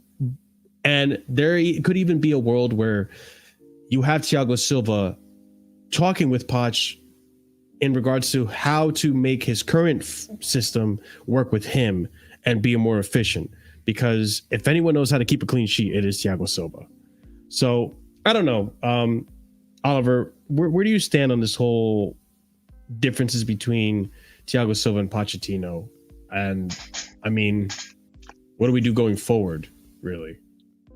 Well, going forward, we have to phase him out, and I think we've done a pretty bad job of it up until now. I think we've relied on him way too much, and it's to a point where I do feel sorry for him. But I've been one to point out that his performances haven't been good enough. Particularly, I don't like the way he ponders on the ball. But at the same time, when you I look at games such as the Wolves game, when you've got Sterling who isn't tracking back, when you've got a winger like Sterling that isn't tracking back, so and Chilwell is suspect defensively anyway. You're dragging Silva into these wide areas, and he's 39 years old. He literally can't do anything about that. Like, to be honest, the pace just isn't there like it once was, and I understand that. I can't criticise him for that particular aspect. But look, it's obvious he's going to leave in the summer. It's obvious we're not offering him a contract. We want to go in to the direction of having younger players. I think it's just obvious, and it's nothing against Silva. I mean, yes, he has declined, but to get to 39 years old and be declining now, we should be congratulating him. If anything, this isn't an insult. So, it's just the natural sequence. It's the natural sequence of events that has to happen. And yeah, this is football. The careers don't last forever. And the other thing is, we're saying, Silva's presence forces tactical limitations. Well, there's one person that has control over Thiago Silva's presence, and that is Mauricio Pochettino. He is the man who puts him in the lineup every single week. If he's not in that lineup, or at the very best, if he isn't in that lineup as often as he is now, then there are less times in the season where you have to bear those tactical limitations, and you can do what you did on Wednesday against Aston Villa, where you have a back line of Disasi and Badiashile that the two of them combined are faster than Silva plus another one, and you can play higher up the pitch and just completely suffocate your opposition like we want to do. Poch is a pressing manager, and that would suit it. So it's really just a matter of, does Pochettino want to actually relent and do that? And as far as Aston Villa, I think, like many, I think he dropped Thiago Silva because of Bel Silva's tweet. You don't think it was because of the game was coming too soon or something? I mean, no, because we've seen Thiago Silva play back to back many times this season, and it's especially Poch will always start this guy in the big games. Sure. He never gets rest for the big games. It's always for we're playing say Blackburn Rovers. Yeah, he'll get dropped for that, for rest. But apart from that, Aston Villa's a big game. They're a lot higher up the table than us, and it's a big FA Cup tie, a replay, away. I think he got dropped for his wife's tweet because it brought unwanted attention to the club. And the thing with Poch is, I don't mind that. That's fine, but you didn't drop him for tactical reasons, and I've not seen him once be dropped for tactical reasons this season. And until I do see that, I can't really go around praising Poch for it. I need to kind of see it at this stage, because I only put this one down to the social media stuff. I don't think it was anything about the game plan. What are you guys talking about?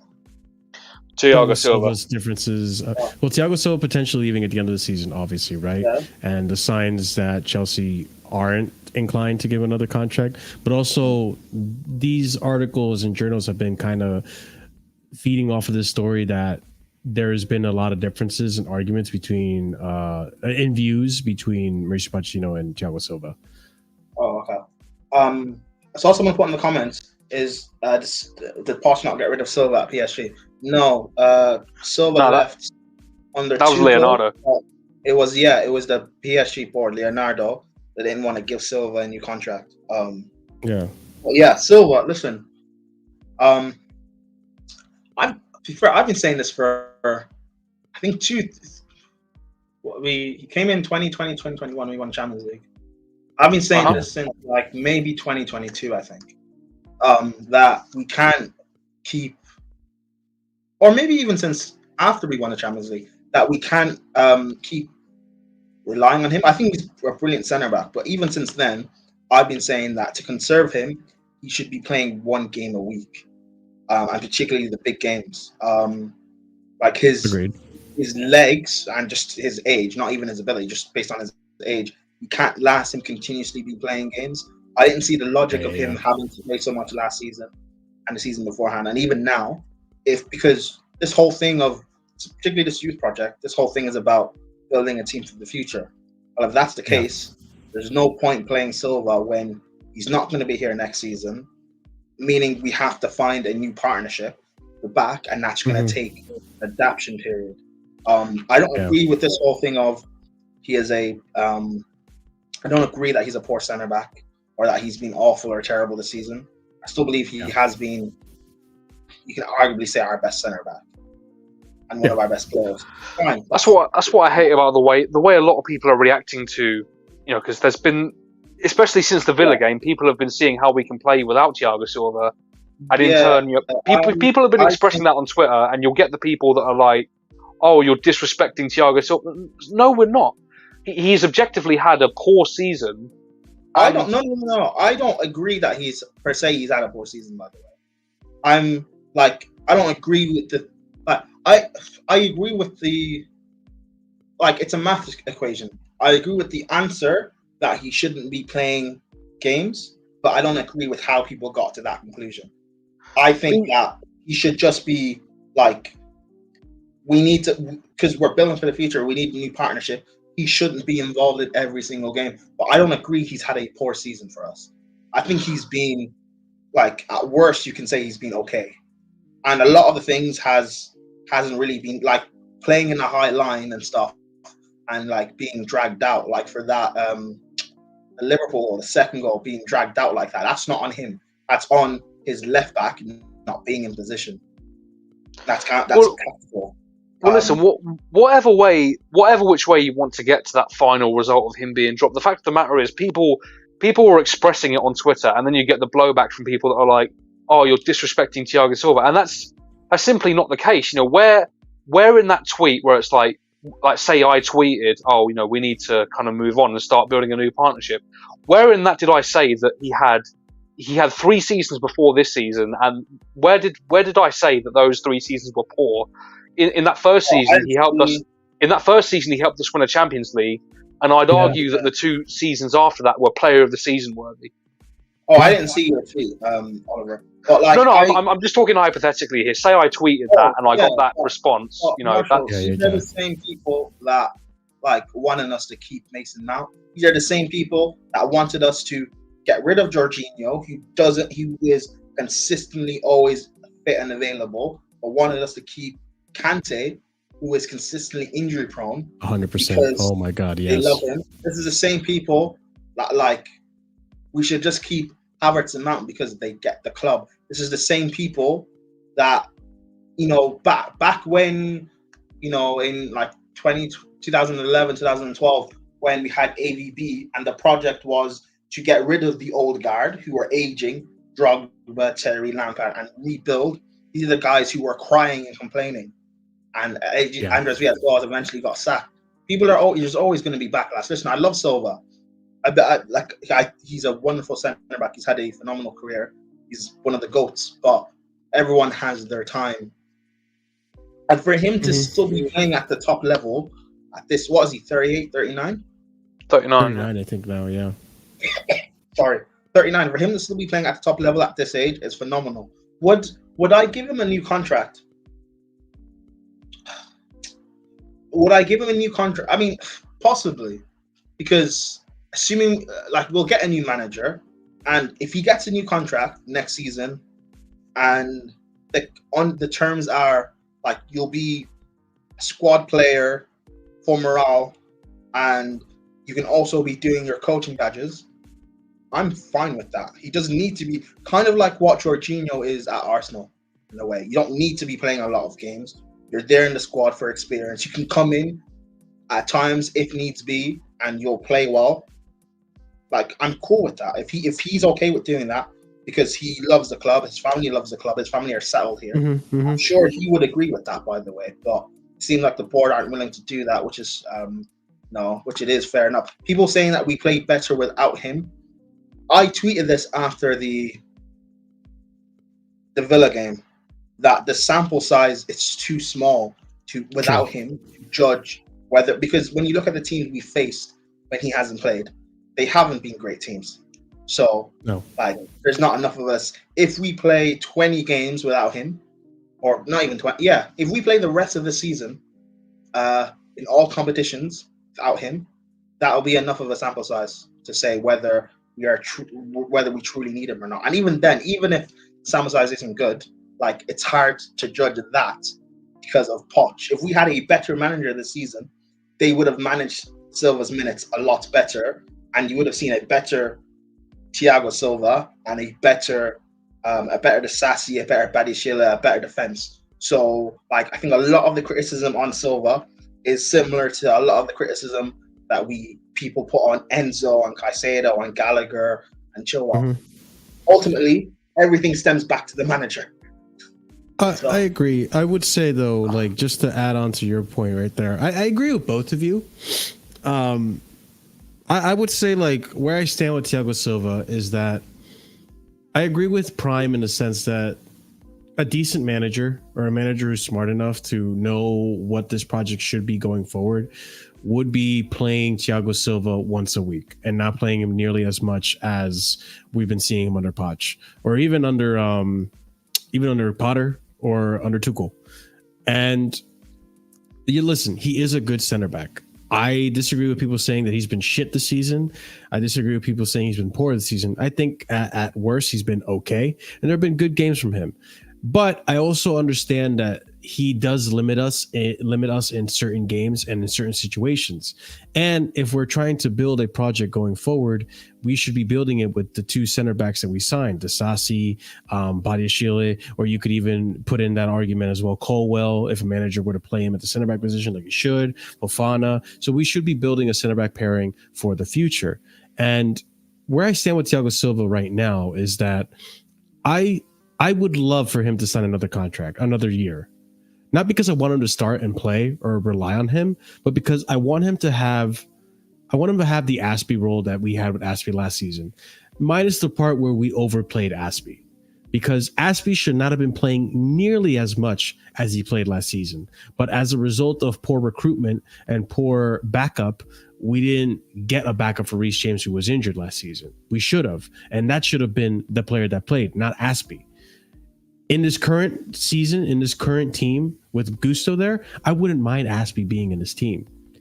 And even then, when Aspie comes on, he was bad last season. He really was bad. And my point is with Aspie is that until I see those type of Aspie performances from Thiago Silva, which I haven't this season, by the way, he has had some howlers, I would say that, but nothing that detrimentally cost us the game like Aspie was at one point last season.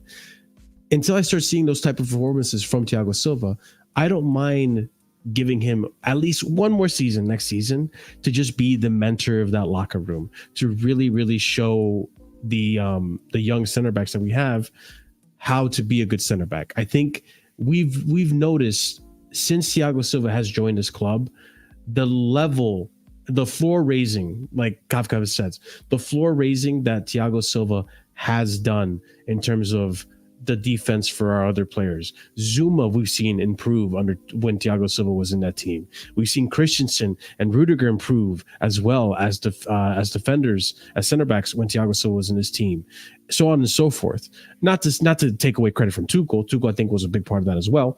But we've seen players rise to the occasion as a result of having someone like Thiago Silva, a presence like that in that team. Just like I would have wanted Jorginho to stay, because I feel like having a Jorginho would have raised the level and would have been a good presence for someone like Caicedo and Enzo to learn off of. Jorginho was too disrespected in this team, in my opinion. He was so good in this team.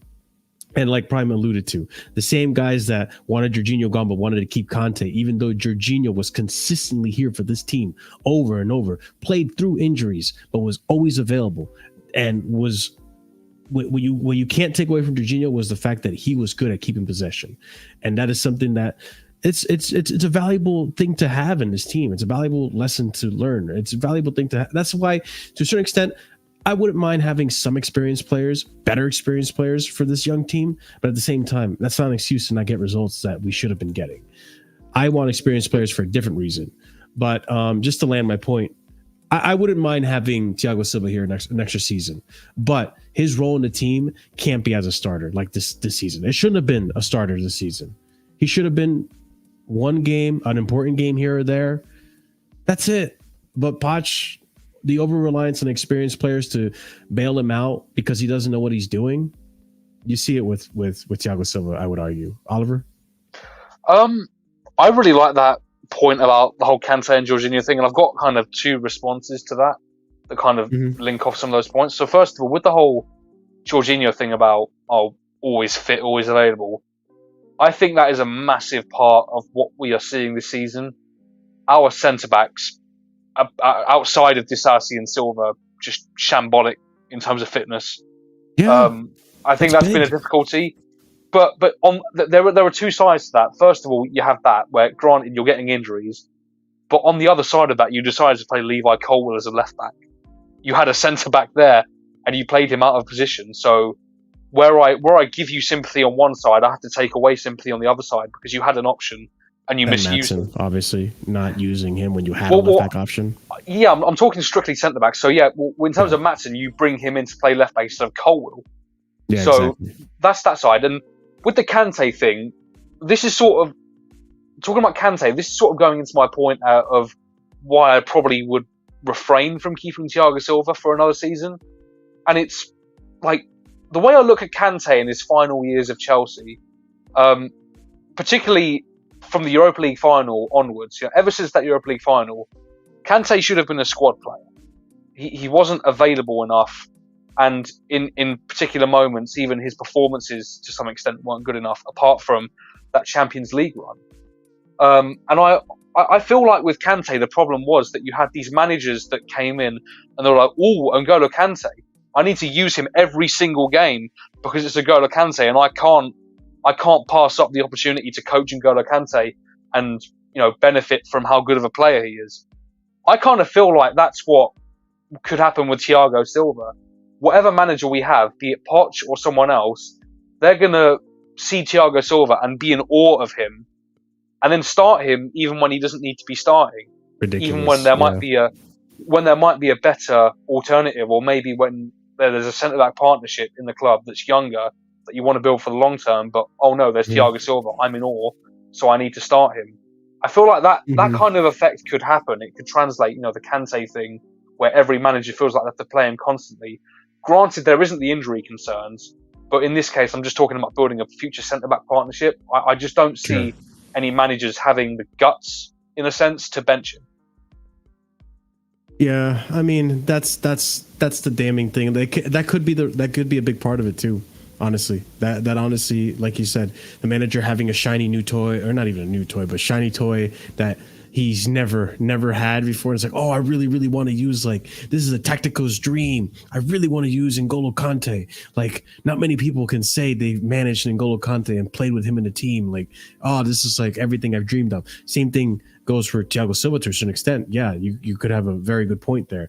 But again, a manager with the wits about him, who respects him in that sense as well, I think really does need to say, listen, Thiago Silva, I respect you and admire you as a player, and I've seen your career. I've seen what you've done for Brazil, seen what you've done for the teams you've been in, AC Milan, PSG, Chelsea now. But, my friend, I need you to be a mentor in this team and not a starter. Yeah, I would require a manager with balls. But I disagree with what Oliver is saying. Yeah. You were saying something about managers being in all Silva, like they were with Kante. I disagree on that because when you look at Chelsea, we haven't had the plethora of midfield options in order to not overuse Kante. I remember when back when Sarri was here in January, he wanted midfield reinforcements. He wanted Nico Barella. Nico Barella now, who's a world-class midfielder. I remember when Tuchel came in the summer, both summers, he wanted midfield reinforcements. He wanted De Jong. Like, we all saw we needed midfield reinforcements. It's like we all saw a right back that if without Reece James, Aspie would then be forced to play. And we knowing what Reece James' injuries are like, Aspie cannot play 5 games on the bounce without breaking down due to age. And we're seeing that now with Silva, that they're not playing him because they're in awe of him and he's just an amazing, magical guy. They're playing him constantly this season. Well, maybe it's different with Poch because Poch is a bozo. But I think Silva's playing almost the season because of our centre backs not staying, even last season, with our centre backs not staying fit. Fauna, he was out basically for all of last season, and he's out for basically all of this season. Badiashile has been out for large chunks of this season. Colwell's been playing left back, which that's on Poch, fine. But we've had injuries to Chilwell, which has made Colwell have to play left back for as long as he had. Reece James and Gusto himself has been out injured for certain points, which has made that Sassy had to play right back. So ultimately, with injuries happening in our back line, Silva's had to play as much as he has. So that goes back to the recruitment staff of why, one, are we buying injury-prone players? And 2, what are we doing in training that when players come back from injury, they get re-injured again, either in the rehabilitation process or within games themselves? Like, what is going on there? Fair enough. I mean, I get that, but I think another point that to what Oliver is saying is that, like, okay, obviously us as a fan, or at least us here as the board on the board. Wow, I wish us here on the panel,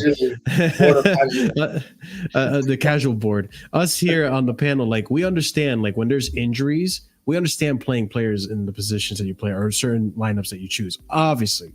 But when you do have the players fit, when you do have a Levi Colwell fit or a Badiashile fit, and you still choose to play a Thiago Silva, there's no excuse. And same thing goes for N'Golo Kante, to be honest, when we had N'Golo Kante. Mind you, with the N'Golo Kante situation, I agree. Like, there was a lot of situations because of the lack of recruitment that we had. Marina wasn't doing the best job towards the later end of the seasons, or the later end of her regime, to recruit optimally to have a backup for N'Golo Kante. But there was multiple times that when N'Golo Kante was fit and we had other players in the team to use, the managers were still using N'Golo Kante.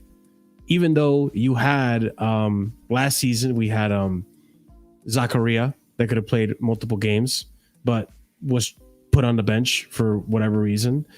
Even the season before that, say what you want, but Saul was a tool that you could have used, which many managers opted not to use, but Silva has been better. Just because they're better, just because N'Golo Kante is better, doesn't mean that against Crystal Palace, against Luton Town, you need to play them. That's my point. This is what I'm saying. Like, I saw particularly, I think it was 2021, 2022, you had N'Golo Kante lining up against like Burnley and, Sheffield United or whoever, West Brom's and all that. It's like, you don't need it. You don't need to put out your best lineup against these teams. Again, we didn't need to put up the lineup that we put against Middlesbrough. You could have put a Chelsea B team, but with another manager, that Chelsea B team would be enough to beat a Middlesbrough. But we have a clown as a manager who's Mauricio Pochettino, who just likes to do what he does, and we've seen it this season. So again, that's where I'm getting at. Like, I'm not saying Silva shouldn't play. I think all of us have said at one point or not during this conversation that you should be using Silva in your important games. That's fine. Keep it to once a week. Same thing with N'Golo Kante. N'Golo Kante, that's fine. You bring in N'Golo Kante at Champions League final, perfect. He didn't get hurt in the build up to that. He didn't get hurt against well, he did, but the fact that when he did get played, he didn't get hurt against Norwich that season or West Brom. No, that player hurt for that. No, Marshall. Hey, in the running, the 2020-2021 season, he did get injured under Frank. And Tuchel came in, I remember, because I think Kante was coming back from an injury, or he got injured kind of at the start of that time. And I remember Tuchel starting off his period. Pause. Wow. Hey. Oh my days. Hey, yo! I would not have caught that. Starting off his time. Yeah, his run. Yeah, there you go. I feel like that's just as bad. Okay.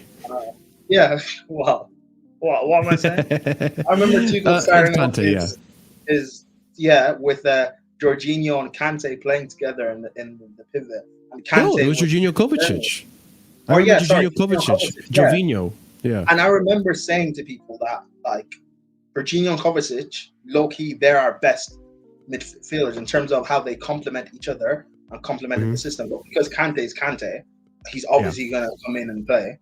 And people were saying to me, oh, drop Jorginho, he's not good. Play Kante and Kovacic. Oh, fuck and we off. saw Yeah, what I remember Kante and that. Kovacic, neither of them worked together as a two because there was no balance, no one to sit.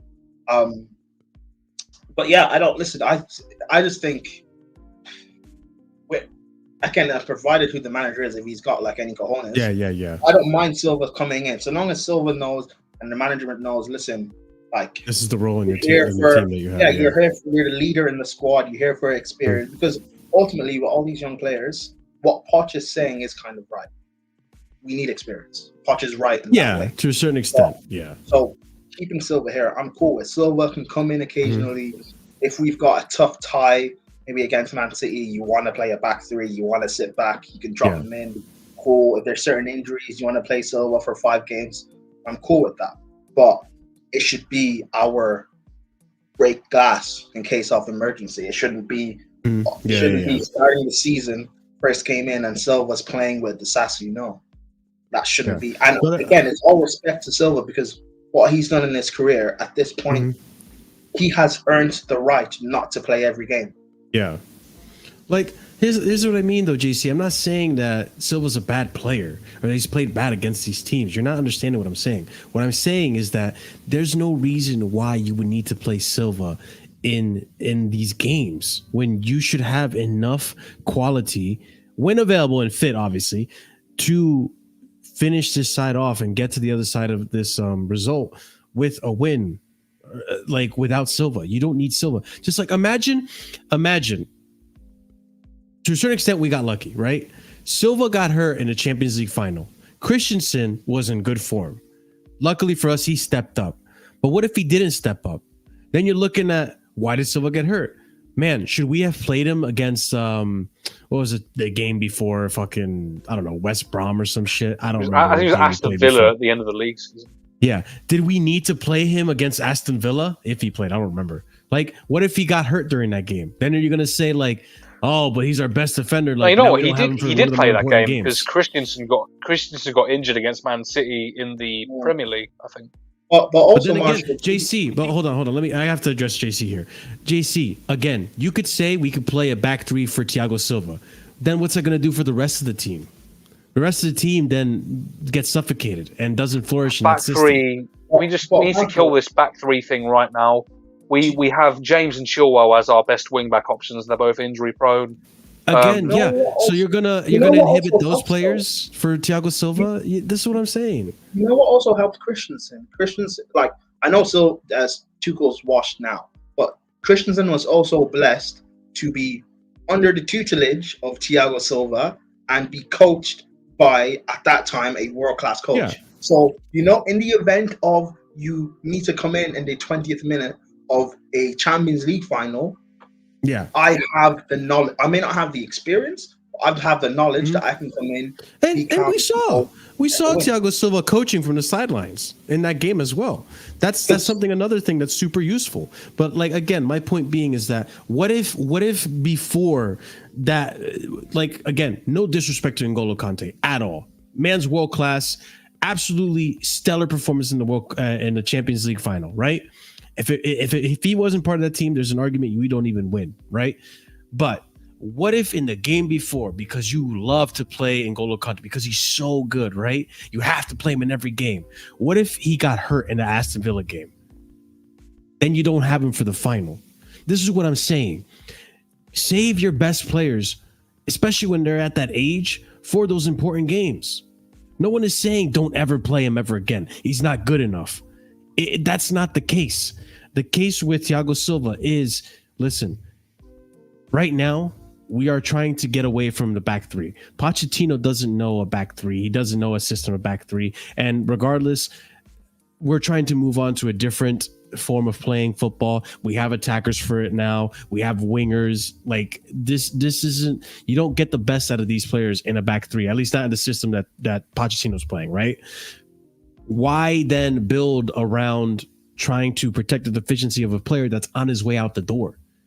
You have a young team. Build around that young team so that that young team could adapt and grow into their roles in the team you're building around. There's no point. So again, you're saying our problem is the distance between the center back, Caicedo, and the rest of the team, not back three or back four. Pochettino's not that guy. So again, why? No, he has a point. The distance between our defense, midfield, and attack is huge. He's responsible for that, though. Pochettino. Again, Pochettino. Yeah. But again, having the younger players in the team with the more pace, maybe they can cover that distance better. So that's what I mean in the sense of like, if Thiago Silva doesn't serve this team, then we shouldn't be playing him every single game. And again, I'm not saying he's the reason we're being held back.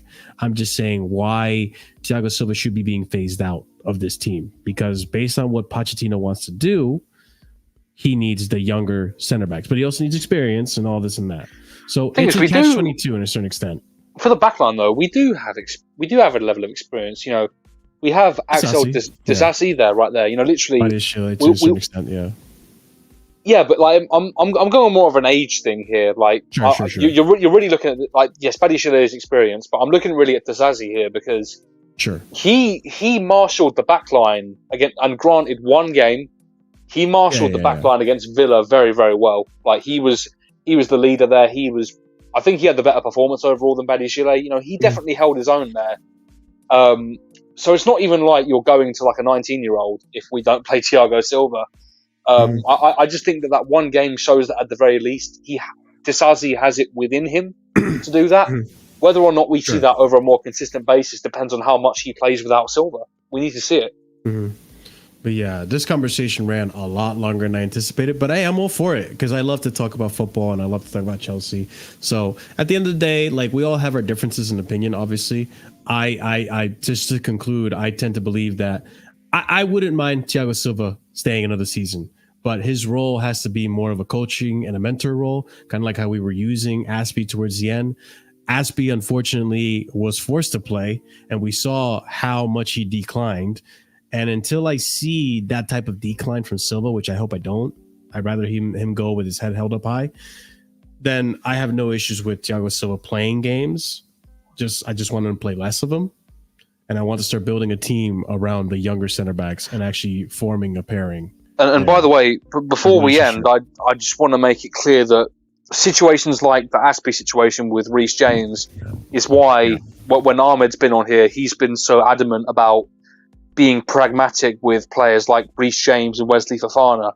We cannot enter a situation where we are relying on those two whilst being uncertain that 100%. They can provide the consistency and availability that we require.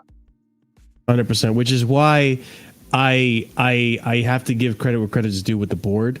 They've done well when it comes to recruitment in the sense of giving us enough of a depth that we've survived this crazy injury crisis that Poch has put us in, whether it be his fault or the medical team. But regardless, like the amount of injuries this season is absolutely crazy. And the fact that the recruitment has done well enough to, at one point we thought the squad was bloated, but it turns out, no, we had just enough players we needed because we were going to enter a goddamn injury crisis, which is absolutely wild to me. But that being said, ladies and gentlemen, thank you for being here. I know the Super Bowl is going on right now. Whoever you're rooting for, wherever your money is on, I hope they do well. But that being said, we're going to go ahead and raid. I think he's still on. I'm pretty sure he's still on. If not, oh well. Sarcasm City, the gaming channel. The gaming channel, yeah. Yeah, the gaming channel is on right now, and they're playing their pro clubs. So go ahead, have some fun, watch that, enjoy the banter. But ladies and gents, thank you for being here. We're going to be back tomorrow to hopefully talk about a win. Hopefully, we'll see. We never know with Chelsea now. But yeah, ladies and gents, we're going to go ahead and do that raid. Copy and paste that message. As always, be sure to smash that like button. It helps out with the algorithm and spreading the good word of Casually Chelsea, Casually FC to the rest of the people who might be interested in this content. Also, be sure to subscribe if you're new here. Hit the bell notification if you haven't done so already, because it does notify you whenever we do have a live stream. Also, check out the links in the description for more content, as well as Discord and Twitter.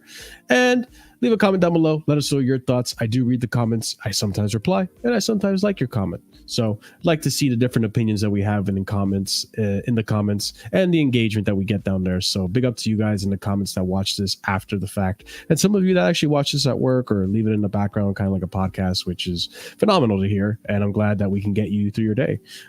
Lastly, big up to the members, and big up to our proper casual and higher tiered members. At the end of every show, these members get shout outs, and the list is growing slowly but surely. But here we go.